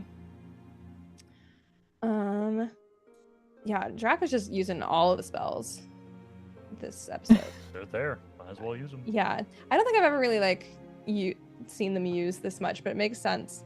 Denny, do you like? Does it bother you at all that we like have been using them so much? Or are you cool with like No, using the totally. tools at the Like disposal? it's they are the tools of the toolkit. Like, take advantage of it. Like that's the benefit of picking the classes you pick. True. I just get to ask Denny for hints whenever I want. And I go, all right, here's the hint. What does wind smell like? Bam. Take that, dude. It also gives Yeah. it's a fun exercise for me too to be like, I'll give this to you with flavor, and Yeah. and sometimes I'll be like, here's a straightforward answer, and sometimes I will let you interpret it. Mm-hmm. True. Yeah, so one more commune and we find out that the aboleth is the bog beast, and that we shouldn't kill it because it is the entrance. So that was very good to know. So I was like thinking about the riddle. I'm like, wait, it makes the door. Like, if we kill it, are we fucked? So would you have been like made that really obvious for us if we hadn't communed, or would you have just let us like fuck ourselves? I mean, do I honestly know? I don't know. That decision wasn't made. If it was made, I'd have figured it out. Fair. These kind of things, it's like, you don't stop the story. It just becomes harder, and you figure out, all right, well, what's that other avenue that I now have to suggest? Or, yeah, the story continues, but the challenges are either easier or they're harder. We've had to dig through all that fucking mud. Oh god. That would have sucked. Yeah. Okay. Well, that is all we have for that episode, because we're gonna get into more aboleth stuff in the next 2. So we are gonna take a quick break. So everyone stretch, get some food, get a drink, use the washroom, and we'll be back here around 7:30, let's say. So discuss the next 2 episodes. Ooh, see you soon.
Welcome back, everyone, to After Party.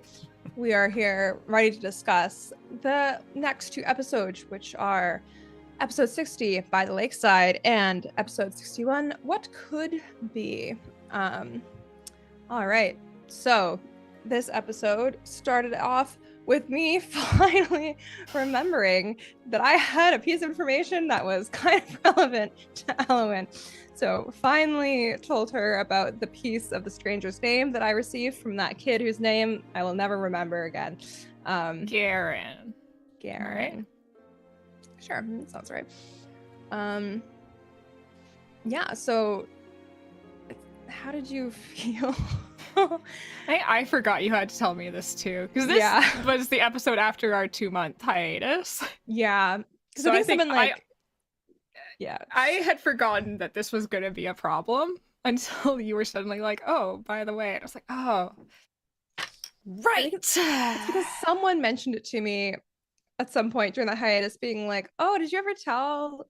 And I was like, oh, I guess I in character forgot, and in real life forgot. So yeah. But yeah, what do we think is the potential outcome if we put that name together? And why does it seem that the stranger is like giving us the pieces? Like, and how is that possible? Right. Here's my theory. Okay. The stranger's trapped in this forest. The druids put it there. Mm-hmm. I don't quite know how the name factors into this, but my theory is that it cannot leave this forest without its name. And so that's why when it curses people, it's like, go get my name and then we'll talk, you know? And so I am like concerned now that now that we've learned, like, the druids split up this name very intentionally. It's in like these, I guess in the 4 different enclaves, it's hidden away. And I'm just trying to sorry, this music is really throwing me off. I don't know what's happening. My brain can't put this and this music together. I can't do this right now. Thanks. You just turn that down so I can think. I can barely hear the music. My brain just exploded. Oh, I heard it. My brain could not put those two things together. There we go. So much better. No, but I just kind of feel like I'm less concerned that actually putting the name together in my brain will do anything, but my bigger concern is that if this stranger knows that I know its name, what it will do to get it from me, right? Because then Elowen will be the only source of this information in theory in the world, right? If she has all 4 of these pieces that were very intentionally split up and put in different sections of the world, it concerns me a lot about what that could end up meaning. Because I don't know really how to stop it if the stranger comes to me and is like, let me pull these thoughts out of your brain, you know?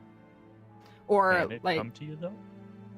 Yeah, it can't do can that. Willela come to me? We know that we know that there are other people working with the void and with the stranger. You know? So that's my bigger concern. It almost would have been better if you hadn't told me. Yeah, I think after I did it, I was like, maybe I shouldn't have told you. Or maybe I could have told you I had it, but then not told you what it was. That would have been I don't think smarter. Elowen ever would have, I think, if it hadn't been 2 months, because I think I had this thought when it first happened, where I was like, maybe she won't tell me, and that might be for the best. And then I completely forgot that was a thought of mine. And then when you told Elowen, I don't think there's ever any chance that Elowen was going to be like, you hold on to that. Actually, that's your problem now. So, yeah, it was one of those things too, where I wasn't really thinking about it too much either, because it'd been so long. So I was like, well, it's fine. But that's why I'm like, we'll see, I guess, what happens in the enclave. But if there's any chance of it whatsoever that it doesn't have to be you that gets the final piece, then I think one of us should really take it. Yeah, maybe we don't share. Yeah, I don't know. I'm just thinking about the other times this has happened. There has never even been a roll or anything. It's always just been there you go. You know? So the other times you succeed on the wisdom saving throw of the enclave? Yeah, I guess I failed the first time, but I succeeded the second time. Although I guess the second time weren't really even fully in the enclave yet. We were still in Alumbria. So maybe we won't even. Maybe this was like close enough to this enclave that this counts as this enclave's name, and we don't have to deal with it yet. Because I do have an idea, but I am not powerful enough to actually enact on this plan yet. So if we could just like Denny, if we could just like not get one here, that'd be cool. Did you get a piece from the butte when you went? No. So you don't have the piece from the. Well, I don't know where Fire this one enclave. came from. The one that Nell got. Yeah. Yeah. Because see, it felt to me like they were going to be in the 4 enclaves. That's why I wasn't super concerned about it yet, because I was like, we won't have to deal with this until we get to the 4th one. But then you got this one in the middle of nowhere, so now I don't know where they're coming from. Yeah. But yeah, I just don't love that my brain becomes the secret keeper of this devastating knowledge, you know? What's the spell? Is it mind blank? That's exactly the what I'm one- thinking. Yeah, okay. But I'm not powerful enough to do that just yet. Pretty soon though, right? 2 more levels. 2, okay.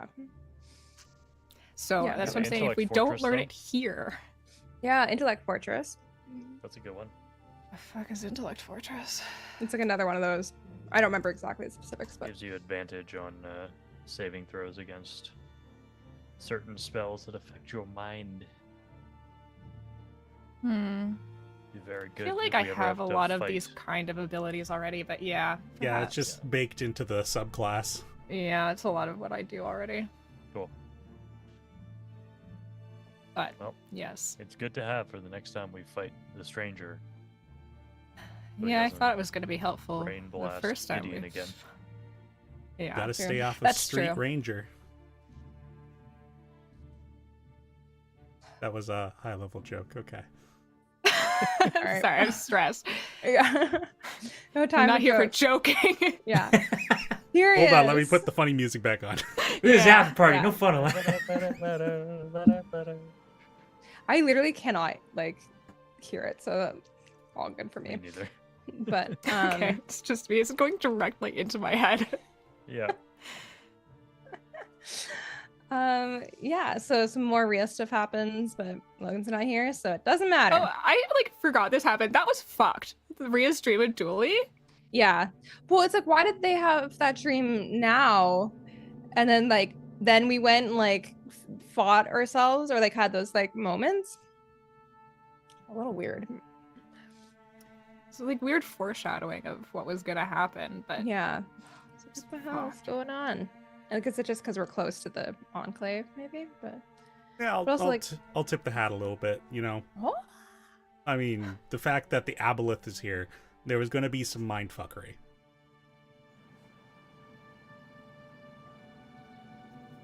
did they roll for anything, or Honestly, yes. I think there was some, investigation. I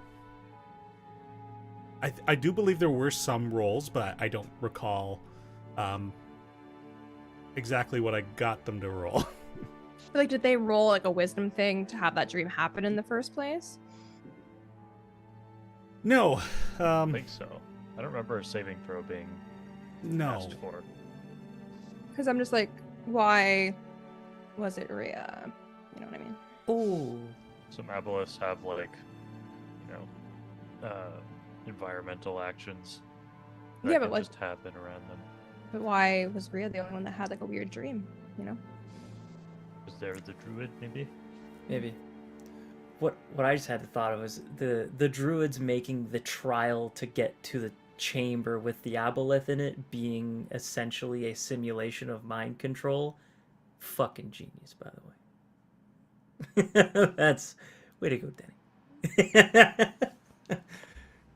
just kind of had a little mini mind explosion there. Yeah. And then the next thing that happens is that we're vibing, and then my freaking sister shows up, along with personally my new favorite character, and I'm sad that they had to leave because I want to hang out with them really badly. We need like a one-shot side series where we see kind of like what like Runa's gang is up to. Well, that's what I'm saying. I think they go get Garen and they go get that little dragonborn. Oh and my they God. become the next adventuring party. After I we're love done, they take this. over. Wait, this is really fucked up, but can we throw Nivera in there? I feel like she wouldn't be able to, but it'd be cute for her to like have like an adventure. Be a bard. Yeah, she is sort of. Yeah, but Try Yeah, to be. she's you a know, gain bard levels. cleric. Yeah, Yeah, that'd be so fun. But maybe like just like a really low level adventure because I'm like nervous. But it'd be cute for her and Aurelius to hang out because they're both shapeshifters. Yeah, this is fun. Can we, even if it's not canon, can we do this? Because it'd be so cute. I forgot Never as a changeling. Yeah. Is what Nivera is the same as what Aurelius is, or are they different? Yeah, those are the same thing. Yeah. Okay, cool. Yeah, once the world is fucking saved, I'm gonna get them in touch with each other because that would be helpful. So, yeah. Did we all expect that they remove curse on Aurelius / the Gray, because we didn't know their name at that point, would work so easily? Never in a million years. I was like, okay, we're gonna do this. It's gonna fucking teleport us to some Yeah. dark forest. We're gonna have to fight a hag. Yeah. Yeah. No, it was too easy. Were you just trying to give us a win, Danny? Well, it's like there's theory of, occasionally you throw a combat encounter that's like really easy, so you guys go, wow, yeah, we've really boosted. Or like not really easy, but something you've like had a hard time with before. For example, the bullet, which was never planned every time after, but it's an easy way to go, wow, we've really grown since the last time we fought a bullet. And in this case, it was a non-combat version of that, where it's like, turns out you are a powerful enough cleric to fuck with a hag's curse. Is that going to have repercussions? Probably. But you were able to break the curse. Cool. Can't wait to meet my best buddy, the hag, later. Oh, good, yeah. But Look that's at what that it was. reveal. We'll have saved the world, and it'll be like absolutely nothing. Like we'll get her in a round, Yeah. you it'll be broke fine. my Yeah. I'll be like, see That's ya. the one time divine intervention works. I'll just be like, deal with this fool. Yeah, kill the it's hag. like we have stuff to do. So Smite them.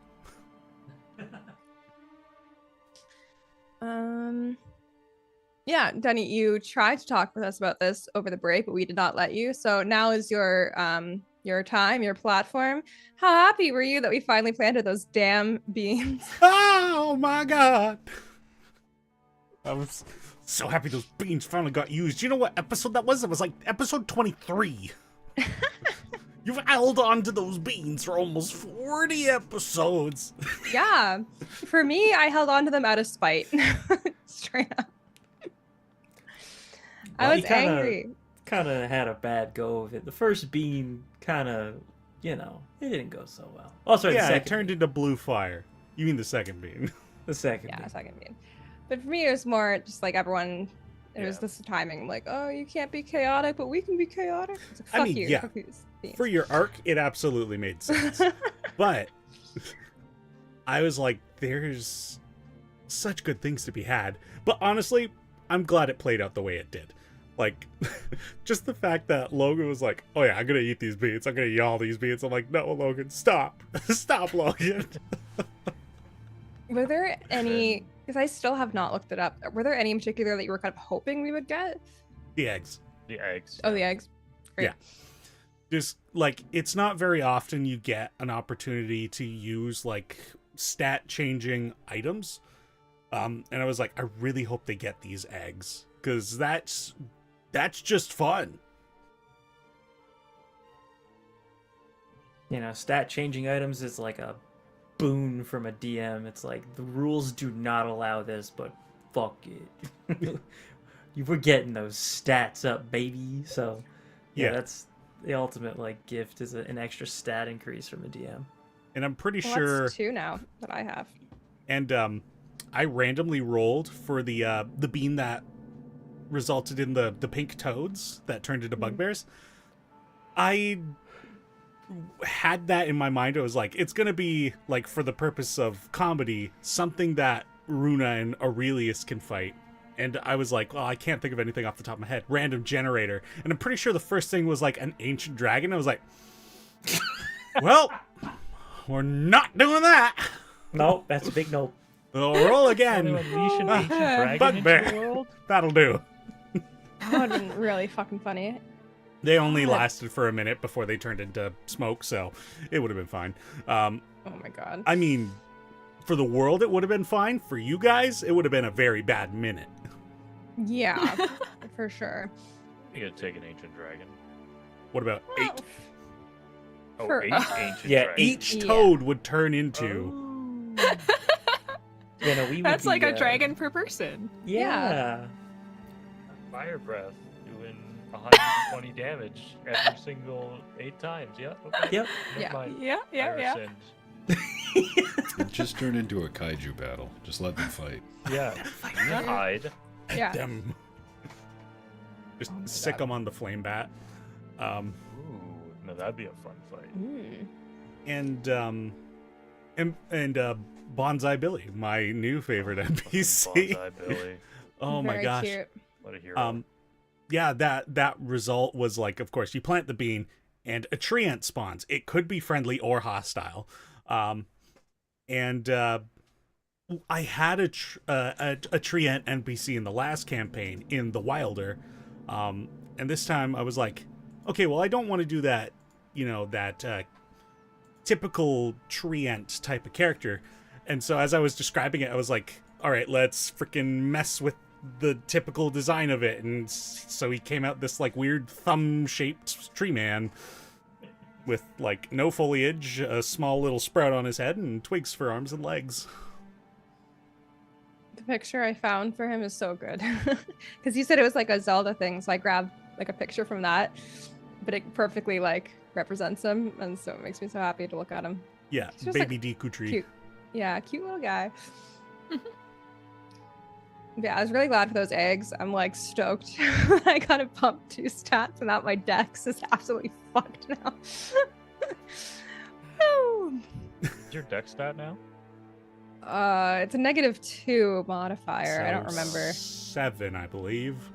Yeah, because Yeah. it would have been, 6 or I 7. guess, it would have been at 9, and then That's first fine. egg went to 8, Yeah. right? Mhm. And then everyone was like, well, you could do another because it's not going to change Doesn't anything. matter. And I was Yeah. like, so true. Let's go. Eggs. Yeah. I loved it. I was like, I'm stoked now. So smart. I got I have such good insight that I have not had a chance to use, but soon. It's only been like a session and a half. I know, but I just get excited to like roll stats that are good. Mainly because like every time Logan rolls, I'm just like, well, why am I here?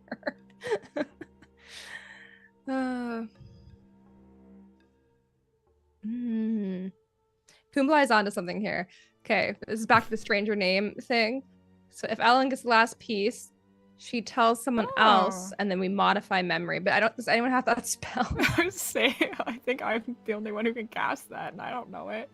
I could try it in a few days. Yeah, you want to? Ah, there you go. Dear I can try it every day. Come on, make him forget. It's not a bad idea. Interesting idea. Like, wipe my entire brain, please. Yeah. Oh boy. I guess, and then for everyone else, are we so happy now that the beans are over and done with, and Denny can stop getting upset with us about them? Yes. I don't even remember Yeah. what mine did. Yours Is Is yours made the pomegranate the pomegranate tree, or is it tree. pomegranates? Okay. How was yours? Or- I don't No. remember. Wait a minute. That was Or is that Azarius. Azaria? When did Okay. you plant yours? I don't remember. Oh.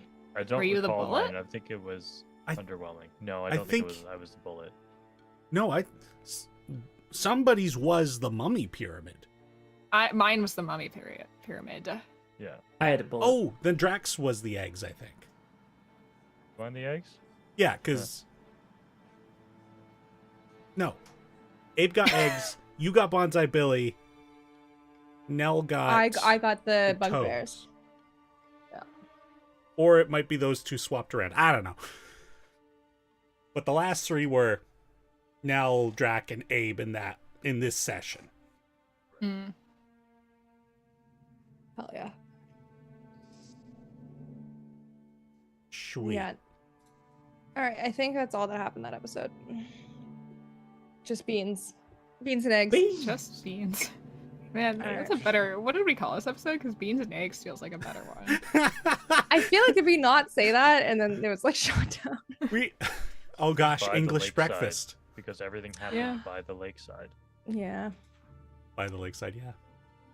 so true. All right, well, let's move right along. So that's it for episode 60. Next, episode 61. What could be? Let's go. What could We've be? arrived. What could be? We still haven't escaped it. Yeah. The All right. last Well, boss is going to be a after- giant bean. After a million episodes, it's the night of the moon time, and we're doing it. Honestly, I was gonna say what moon phase it was, but I've already forgotten. The new moon? Yeah. It's the new moon time, and yeah, this is a very cool like description you gave of like how like the lake and everything went up. Yeah, did we get the riddle right, or were you just letting us? Again, did you give us another win with how we kind of interpreted that? I mean, like, I was open to the interpretation. Like, I was like, I could see this going either way, either full moon or new moon, and the logic you guys placed on it was like, yeah, new moon seems appropriate. If you're lifting the veil, it means the black is there and it's going to be revealed. So it was like, that was the logic you presented. I was like, you're right. And you made a decision and you stuck with it. I appreciate that. But then also like us climbing through the aboleth. Was that what you meant, Dallas, for that question too? I don't remember what I said. Did Oh no, you- I did mean the moon, because I think Oh, okay. I was so sure that we were right, and then like 4 sessions earlier, Logan was like, "What if we were wrong?" And I was like, "Don't say that." I didn't even consider that we might have been wrong. Yeah. Cool. Well, So I was curious if we had been wrong, and Denny was like, "They're gonna fuck this all up if they are, so we'll just give it to them." I feel like that's the thing. Like if I came I up would with have done like the same. if I came up with like a riddle for, I think you have done this, Anthony, for a client game, right? Where like you had a riddle and then like the answer they came with wasn't right, but they qualified it so well, you were like, yeah, I like it. Yeah. You gotta It do that is- when you just gotta keep the story going. Just be like, It's it's one of the not- many nothing is tricks. precious. Go on. Yeah, it's one of the many tricks in the DM's bag. I'm not going to tell you guys every time I do that or every time I have done that, but Oh, Uh-oh. he does it every episode. We're constantly wrong. what's that? There's suddenly a bean in your backpack? That's funny. Denny, no one failed the wisdom check this time. What would have happened to us if we had? Because what were the previous ones? It was we couldn't take a short rest in the first enclave. Mm-hmm. What was the second enclave? The second one was people had there was a couple of scores, I believe, that got reduced. Oh, yeah. yes, that's Yep. right. All right. So My- what would it have been this time? Unless it could still come Unless into play it and does, you yeah. don't want to tell us. There's still a chance that we could get fucked. All right, perfect. Yeah, okay. It might be a spoiler. Who knows? There is I still a will chance just we will say- get fucked. Yes. It is What anything said. tied to the aboleth, of course. Yeah, that's what I thought. Yeah. All right, I'm gonna take this and I'm gonna put it into a question for later once we're out of this place, and then you can answer it then if you so choose. I wonder if it'd be the same thing that kind of happened or almost happened to Abe. You just get Well, and then it almost happened again when Gideon was so hell-bent on shooting this fucking frog. It wasn't just a frog, though. Well, I know, but we were saying that. We're like, we know it's not a frog. That's why you shouldn't shoot it, because if you do, something worse is going to happen. He's like, I gotta shoot that frog, though. Oh, I'm gonna shoot the frog. Gideon. Do not shoot Gonna this kill that fucking frog. I remember the one moment where if you had done that, I might truly never have forgiven you. Because it's like, look, everyone made such a big stink in the other one about I choices. left it up to the dice. All right, I said a healthy DC, and roll Ah, away. yes. Nothing like not taking responsibility. No, I'm just kidding. Oh no, jest. I take full responsibility. If I leave something up to a gamble, that was my decision. I So always that's- find the dice decisions in moments like that very interesting. Yeah. I do that. I try to do that as often as I can. Like, not every situation warrants it, but like there are times when it's like, I genuinely don't know what he would do. I'm just gonna roll a dice, set a DC, and see what happens because I think it could go either way. And I think that's the Cthulhu man in you coming out. And Yeah, I think you it's bet great. it is. You bet it is. It just feels so right for a character that's kind of like a rough scoundrel kind of feel, like a Han Solo type. Like, it's just like, yeah, who knows how this can go? Let's roll the dice. Well, for me, it's like even in a situation where Gideon's not being that like wisecracky sort of Han Solo type. Once again, he's just a normal dude, and he will. He's just like, who knows? He's scared. Like he's like, what the? Why does this frog have 3 eyeballs? The fuck is that about? Like, that's some alien shit. Like, I'm gonna just blast it, and I don't want to look at it. Like it goes down to just the basest of instincts. Like I think the only thing that keeps Gideon from being a villager is the fact that he's just got a lot of heart and a lot of nerve, and he's stubborn as hell. That's Gideon. He's physically stubborn as hell, and he can put up with a lot of bullshit. Because after with the group and everything, like he's gone from stubborn to resilient, right? So like it's no longer baseless. I'm gonna keep going because fuck everybody. It's like, I'm gonna keep going because I need to, and these people need me, and I have reasons, and I'm gonna keep going. So it's, yeah, but there's still that little bit of chaos in that man still. He might just shoot a frog if it looks like an alien thing here and there. He's only human. Unacceptable. Unacceptable. That's fair. I I thought it would was- never shoot a frog. I thought it was very interesting, though, and I've got a question pitched to you guys.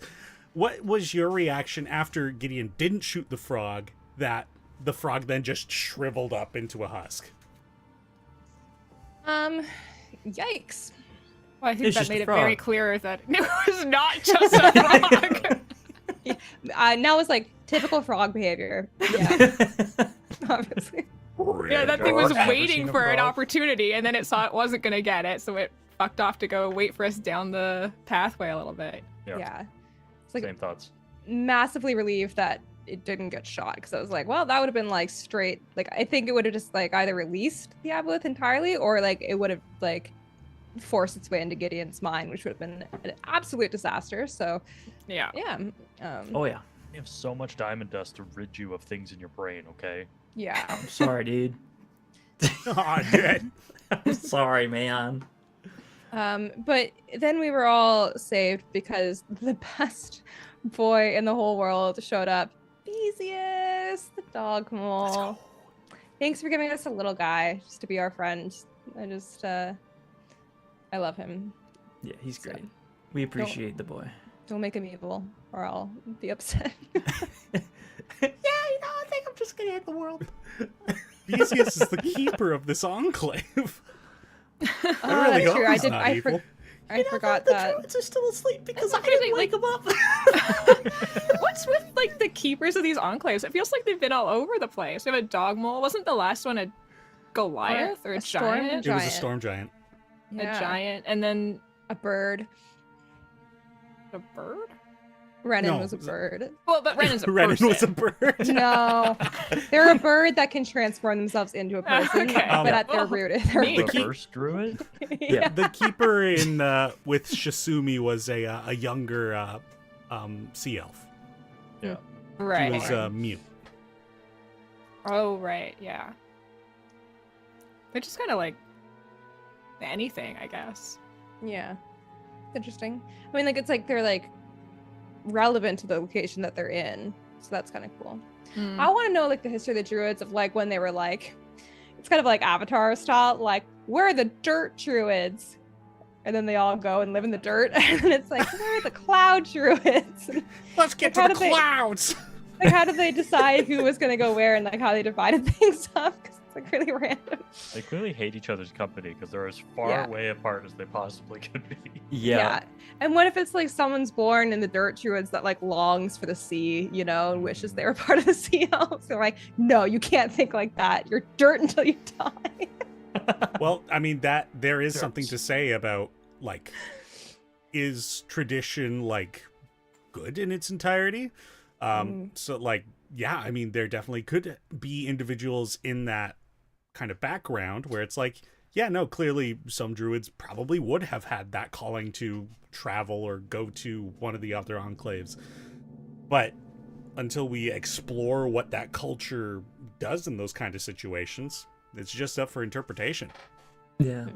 Like I kind of picture druids are different in every setting in terms of their origin, but I reckon it's always tied to a group of parties that may or may not be able to exist within one another. Like in my setting, it's the elementals. Like there's a bit of a tie to them. So like for example, water douses fire, soil would douse fire, but you know the air, it gives birth to fire. So like, you know, the air and the fire-based druids would hang out, but they wouldn't hang out with the other two. So it's like stuff like that, right?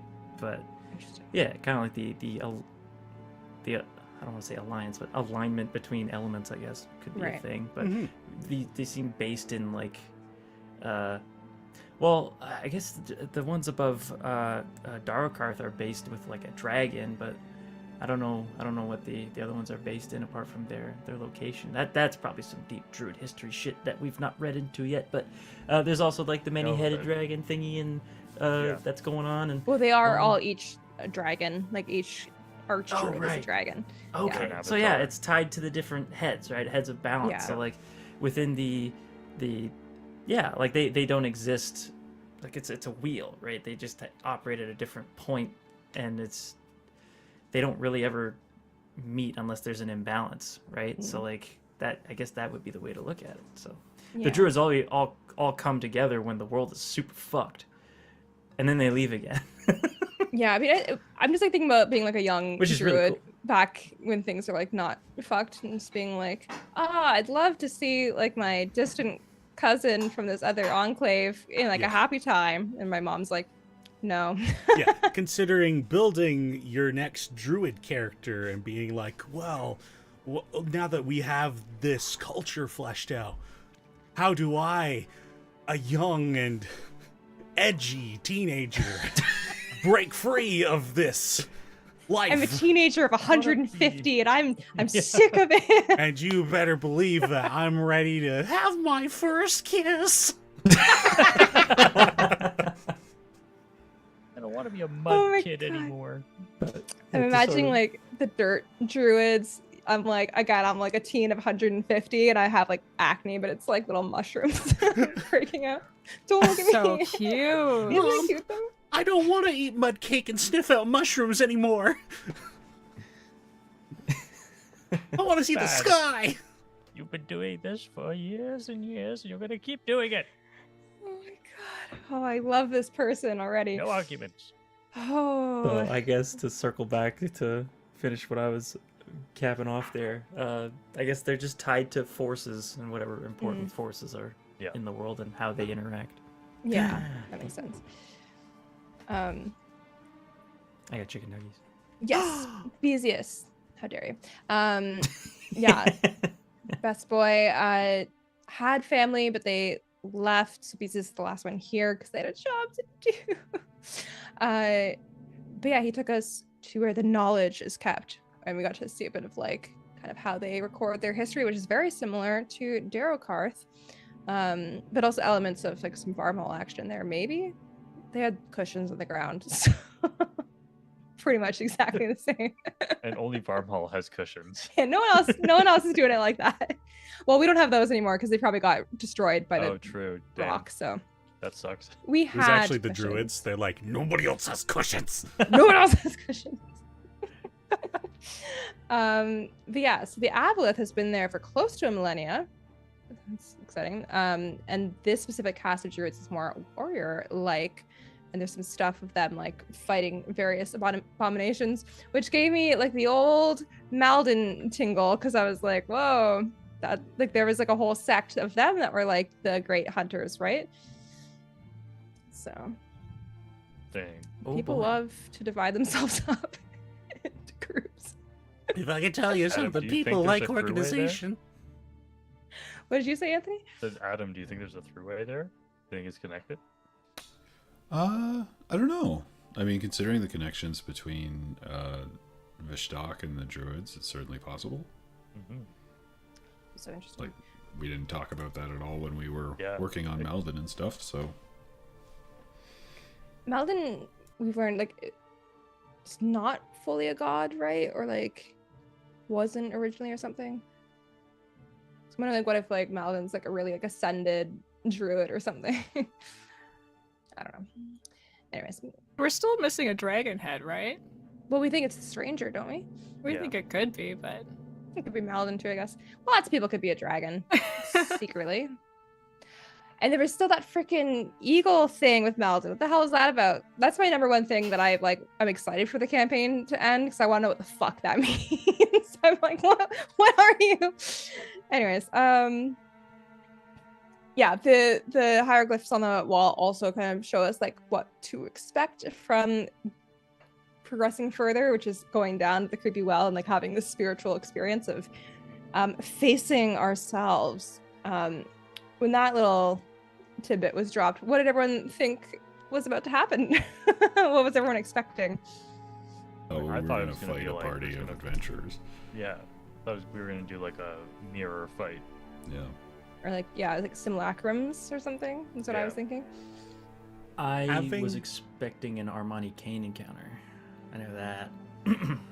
Having played the Pokemon tabletop role-playing game, there was no fucking way I was going to be controlling an entire party of you guys. In Like fact, our plan where we all like rotate like one to the right or something, and so like we all play each other and then fight that way. Would be kind of fun, you know? Run a battle royale. Yeah, it's like I'm playing Elowen, or Dark Elowen, I guess. cool. I feel like Relevant. I don't know, because we did this in Logan's game where we fought duplicates in our home game, and we fought duplicates of ourselves. I feel like that's always so scary because like my characters can do like crazy shit that I would never do because I'm not the most destructive. But I'm just like, oh, the weird dark version of myself might yeah, blow but that there's staff up. there's also the limitation of like you guys get to focus on your character and know your own like ins and outs, so to say, whereas when a DM's in that position, and Logan was talking about this too, he's like, I did not utilize everyone to their fullest potential as mirror clones. Like, it's hard to be like, okay, I have 7 turns that I have to do quickly, so fireball. Because Yeah. hey, thank you for picking that spell.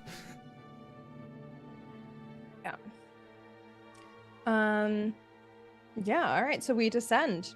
Do we want to go? I want to go character by character, maybe.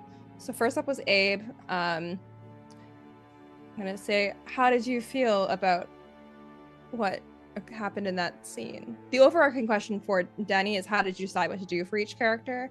So you can either chime in with each person as we go through, or save it for the end. But yeah, Adam.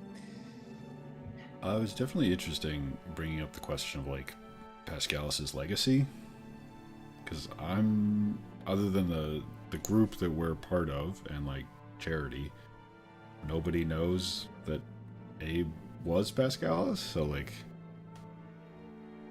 as far as Pascalis would be concerned, like his legacy is separate from Abe, I guess. And that's kind of the thought that I went into. I would be very curious to know what you thought that conversation was going to go like, Denny, but obviously that's not necessarily something you have to answer. Yeah, it was cool to just sort of diffuse and not like, I don't want to say like fall into the trap, but just like, You had your spar of words. yeah. Yeah, Which I that's think true. kind of set the tone for like how the rest of us did ours, you know. At least that's how I felt. But Yeah, so that one in Adams, like I could have gone, of course, in several directions. Like I reached into each of you guys and like was like, all right, what's a theme we can kind of like that could be of conflict.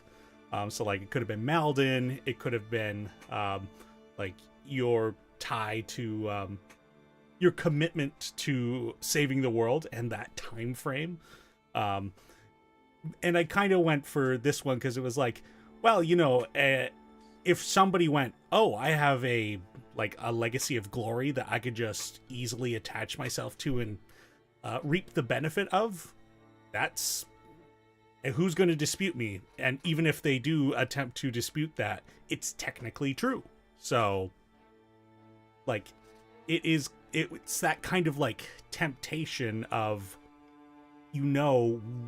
we're this, you could be so much more comfortable, you could have so much more resources, but you were like, I know my identity, and what happened before doesn't matter.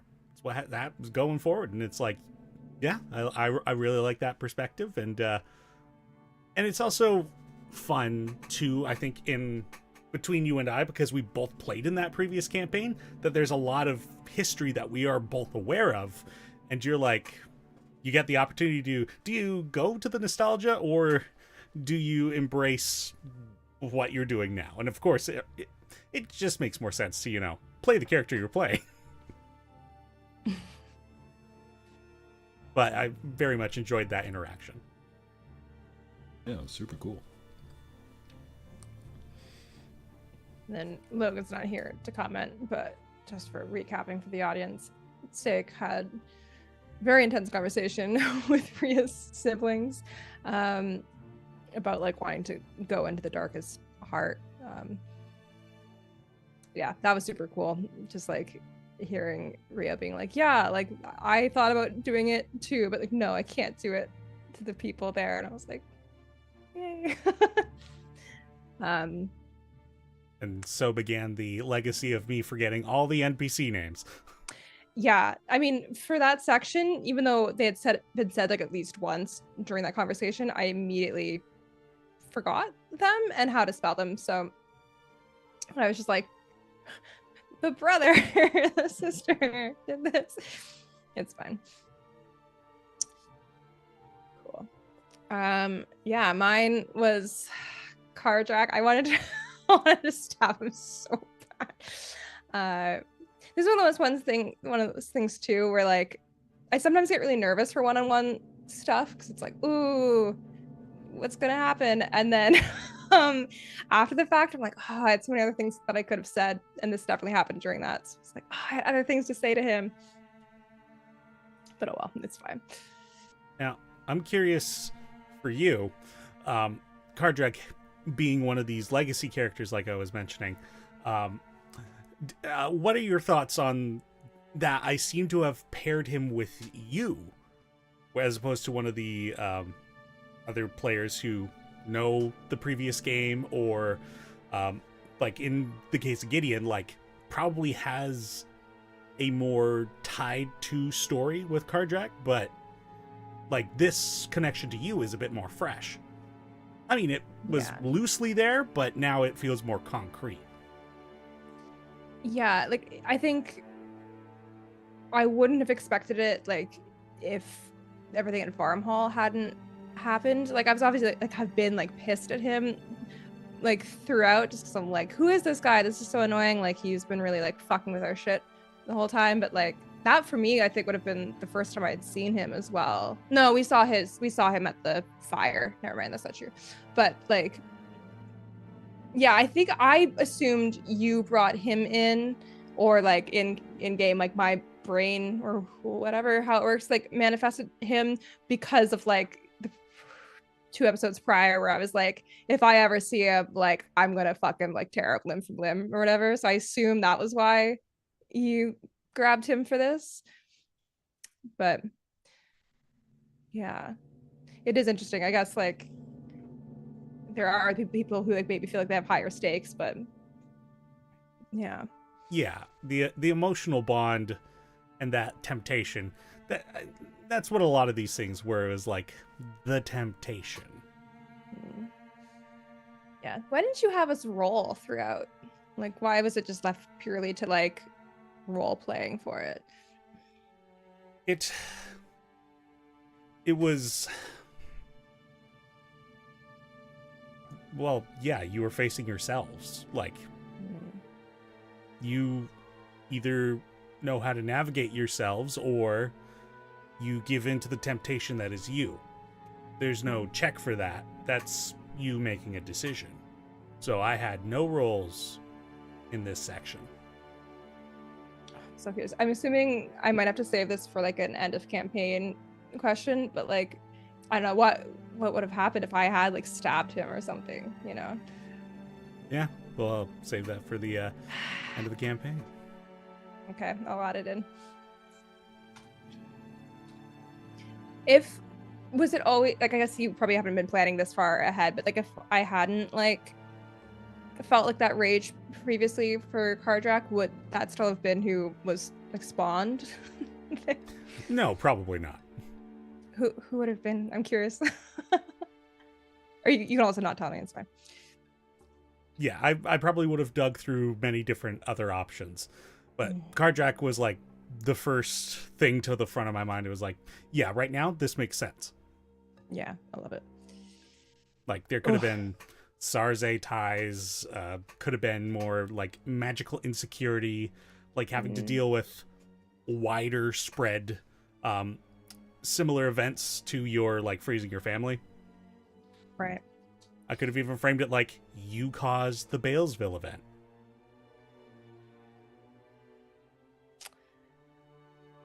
That would have been bad. Oh yeah, that would take things in a totally different direction, but that's not where our story has gone. Or has it? Anyway. Cool. Just gonna think some bad thoughts over here. All right, Elowen.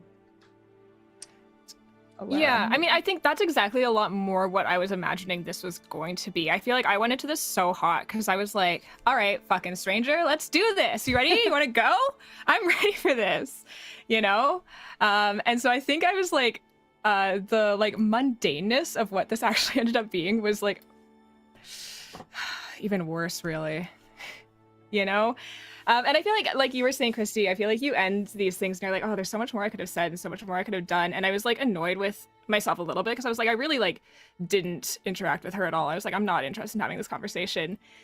But I think that's also very Elowen. And I kind of liked how it did all like come back together to like me walking away from it and Valoon being like, you always do that. You always walk away from your problems. And me being like, all right, fucking fine, I'll go back then. And then the second I go back, she like disappears. You're like, oh, like such like blue balls to like, I finally worked myself up to having this conversation. You're like, just kidding, you actually don't. And so I was like, fine, you know what? We're in the middle of saving the world, but maybe I'll call my sister. It's fucking fine. Well, I had that thought too. Like there was the moment you went back, it was like, that's the passing of the test. Like, I did not think it was appropriate for you to have that conversation with your sister be a figment of your own intellect. So I was like, no. You now, Elowen has now, like, had the courage to go and talk to her. Now go talk to her. Okay. It's just, you know, the problem is that we're on a little bit of a time limit with saving the world. But if you guys are chill, maybe Now we'll the pop door's over there. to Brawl Bar. We can pause everything Yeah, and we can go to the Go have Wilder. a conversation with my sister, and then we can come back to this, right? Just like a video game, side quest. Yeah, repercussion-free trip to the Wilder. We talked to other people we want to talk to there, and nothing bad happens outside. For every Also- day in the Wilder, 1 second passes in the real world, so we're good. Right? Also, I thought it was so fun how you just like straight up were like, I know this is all in my head. And I was like, this is such a fun like play on this. Well, this is not the first time Elowen's done this, you know? Yeah. Like, I was thinking about, like, when I went and, like, talked to Alayla, it was another time where I was like, I'm like ready to go get my brain fucked with, and like I feel like, and then when we went and like broke the stranger's curse, I was like, she's walked into these situations a couple times now where she's like, I know that this is gonna fuck with my brain, and like just like stealing herself for it and just being able to be like, none of this is real, none of this is real, none of this is real, is like just the way she has learned how to deal with these situations. She's done it a few times now. But you fed me such a good line when you were like, none of this is real. And I had Valoon be like, but even though I might not be real, isn't the wisdom real?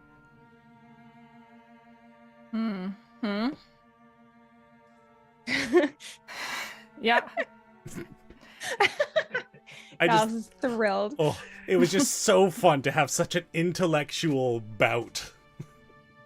Yeah. It felt It's so very very wizard to me.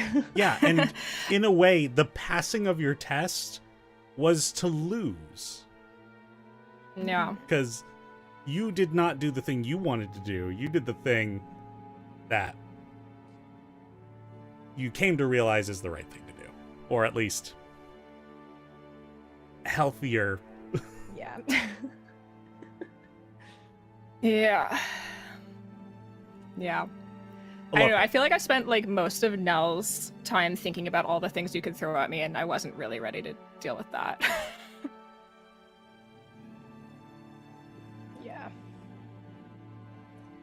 So I felt in Ria's, so I don't have a fun quote for Ria's, because I was just like, oh god, what's coming? Oh, Ria's fun quote was, I think you need to get some friends. Yeah, that one's really good. All right. And then Gideon, who I in character now was like, I really hope this goes well. Like before we knew what to expect, and I thought maybe there'd be like rolling involved. I was like, uh-oh, I hope Gideon's brain's okay. But I also was like, I wanted to cast Bless or something on you, but I'm like, I don't know if that'll fuck things because it's like meant to be a test. So if I try to help, will it make it worse? So it's like, that's why I'm like, I can't actually do anything other than give you like a, you got this, champ. That was all that you needed to do. Yeah, no, Gideon's greatest strength comes from this group. So that's all you needed to do. Yeah, no, I went in pretty hot too. I was not I was not prepared. But I felt like Gideon would go in very hot because for several reasons. One, he's had things done to his brain in the past and he's not a big fan. He also kind of loses respect for those who would use magic to do such a thing. Like, he comes from a place that doesn't like magic as a whole, but he isn't like that. Like, he likes magic, he understands the purpose of it, but he's like, yeah, anybody who does that with magic, fuck them. So, like, I'm just, fuck this guy, whoever's doing this. So he was very much so like, okay, fine, neat trick, great, glad you're doing that, that's cool. He just tried to keep his composure by downplaying everything at first. And the moment that truly sent Gideon into being like openly hostile with whatever was running the test was when his siblings were present and they did not interact with him. As soon as he got to see his siblings again, but they were just like lifeless statues, was like, oh, okay, yeah, fuck this guy. Like, I'm gonna like, destroy this motherfucker. Like, but what if it is like, we don't really know, like, if there's like some magic element to it that's like showing us actual things that are real. Like, what if it was just entirely your own brain? No, exactly, right. And that's the thing, right? It's even like that's arguably even worse because it means that Gideon is forgetting his siblings and what they were like. And this test highlighted that to him. So he's like, I hate this. So not only did it like tease him with the prospect that his family was friggin' brain devoured, and like it started very quickly. It made him alone, and he was like, okay, neat trick, not fun, but I'm okay. Just because, like, again, the group has had such a big effect on Gideon. If the group did not have as big effect on him as it has, he would have been out almost immediately, because as soon as he was alone, he would have been scared. But he'd be like, nope, they're going to be on the other end of this. We can figure it out later. So he stuck through that, and then during the event thing, that was wild. Uh, what a wild set of descriptions. Absolutely crazy. Very interesting. I want to know more. As always, I want to know more about the event. Just give me all these Yeah. horrible descriptions. I just want to know what happened. And then That's why I want to know, like, was this like, were we actually seeing things as they were, or just as our brain is imagining them? Because like, if it was not just our brains, and I'm like, was this a clue? Was there something there, or is it your brain just trying to comprehend like everything that you've heard about the event? I think it's the latter. I think it's this Yeah. whatever this hallucination magic is, just probing so deeply, right? And that was one thing I wanted to also sort of leapfrog off of after the hallucination, where I was like, I think I saw part of the event. I can't really describe it. It was just sort of like there was that thing, like this whole campaign we've talked about. Everyone has a different story, but it's like I truly can't describe what I saw. Like it's just fucked. And then yeah, geez, then his freaking mom just face planted onto the table, and I was like, Jesus Christ. Like, I was in that moment, I had the instinctual reaction to help them, and I was like, okay, good. Like, Gideon still cares for his family despite everything. Like, no matter what, like, they're still there. He still wants to try and save them. And it was for me, I think the moment that I knew how I was going to win this test. And it was the that didn't happen yet sort of moment. Like, that might be a thing, but that hasn't happened yet, and therefore I can't let it bog me down, sort of thing. And then Denny kept pressing more, and then the golden question, why don't you have a lie down? And then that was the big, like, no, I'm not laying down. Fuck this, fuck you, I'm living, bitch. And then Monty blasted the door open. I thought this was going to be Armani Kane. I thought that Armani Kane blew the hinges off and kicked that bitch in. And I thought there was going to be a very heart-wrenching scene where I had to forgive him. But that was not the case.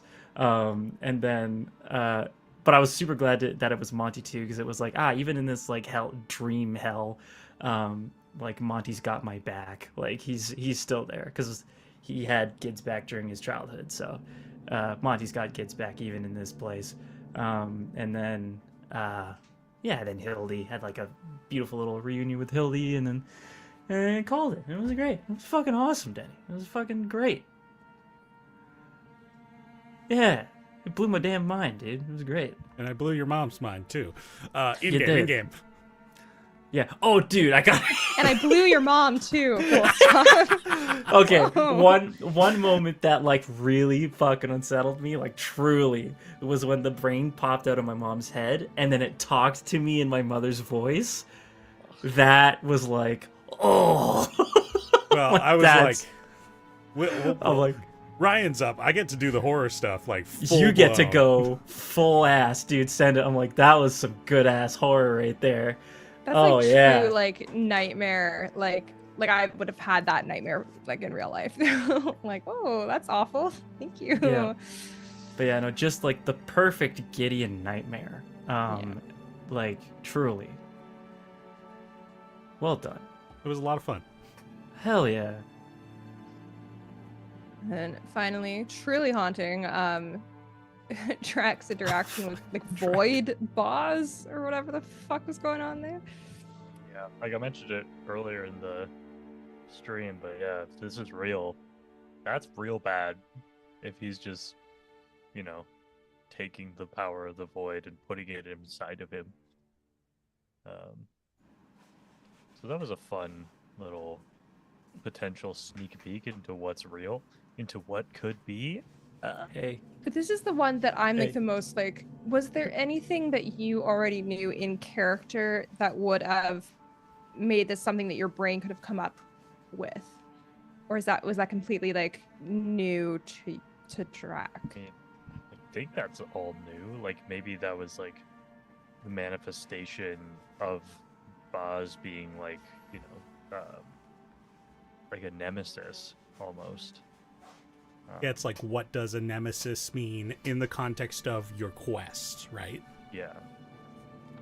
So, yeah, if he like took on the Void and became so like other than what Drac knows to be his brother, that would be what he looked like, I guess. Yeah, that makes sense. It's really so spooky. Yeah. What was your thought process going into that one, Denny?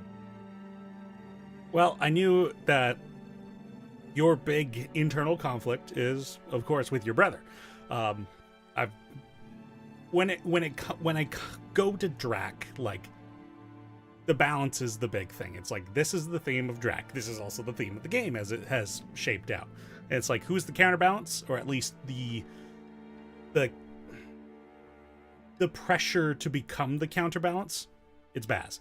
So, like, he's kind of on a dark path.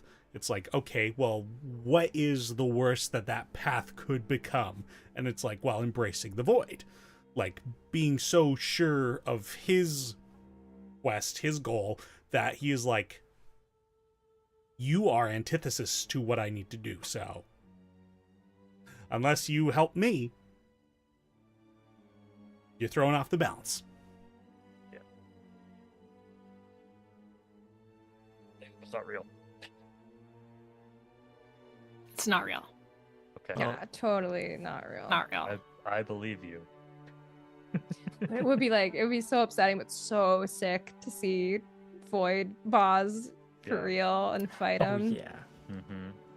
Be awful. Also, the thing with the ring was so cute. Oh yeah.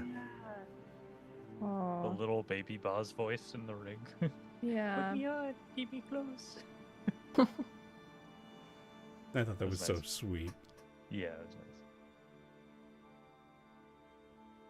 Overall, extremely cool episode. I really loved all this. I said it, I think, in it, but like one of my favorite scenes from Dimension 20 is like when they're all going through the Nightmare Forest and they all individually have to fight interact with their worst fears.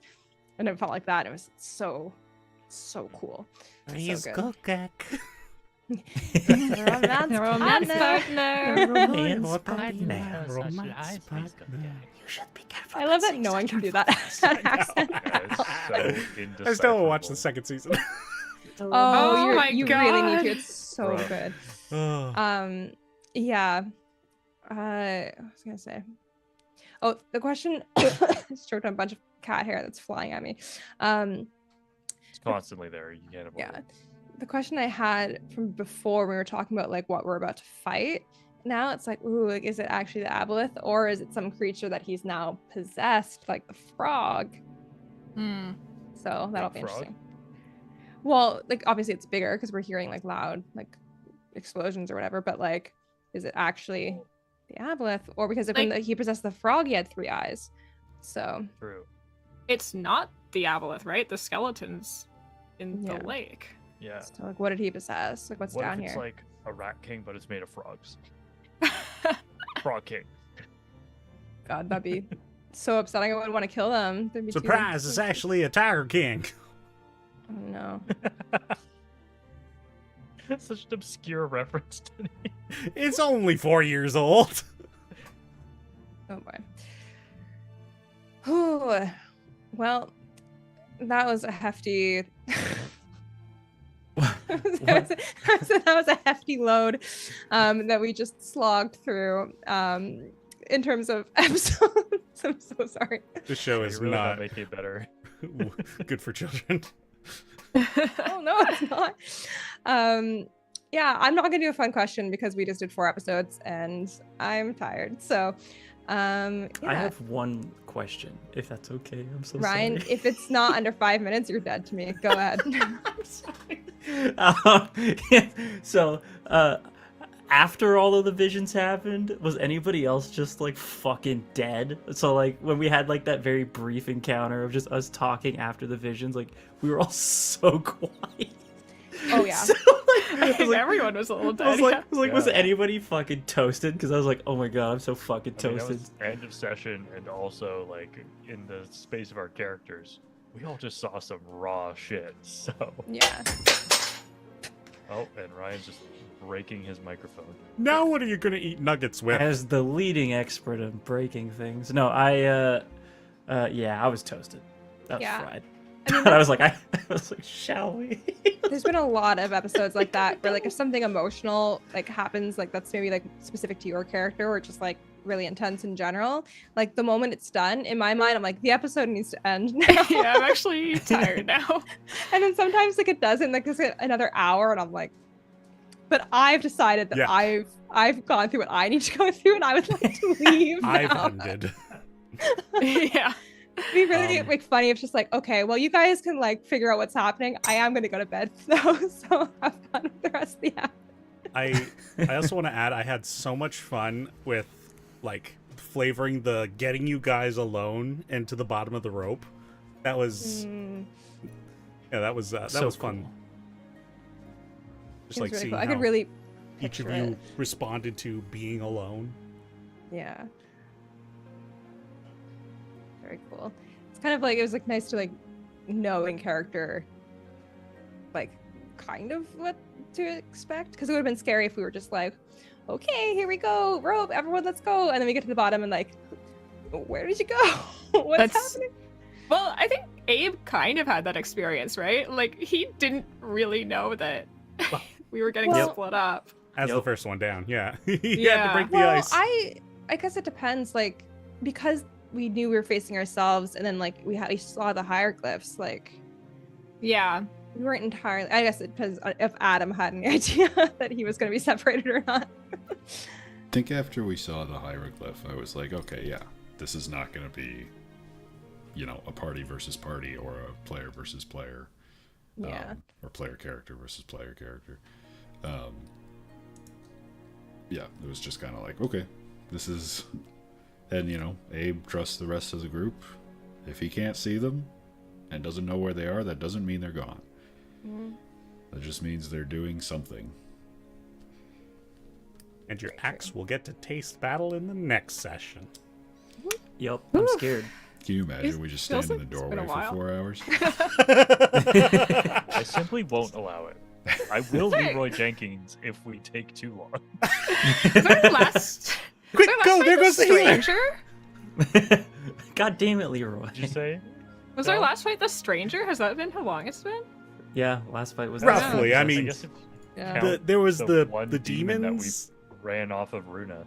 Yeah, but Oh, that yeah. wasn't really a fight. yeah, no, that was a slaughter. I We was got like this. away. I was like, I don't want anyone to get hurt by this thing, so barrier. Which Yeah, it was good.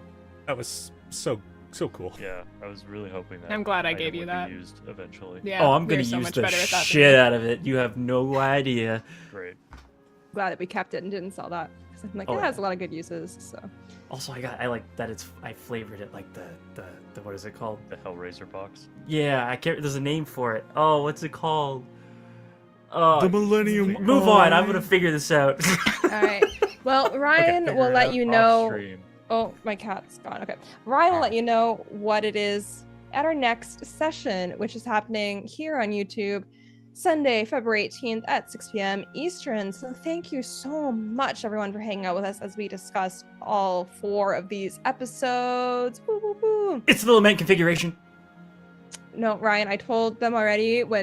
Know what? They have 3 promises of information now to come to the episode, so you can't spoil it here. So shh, don't say it That again. didn't happen.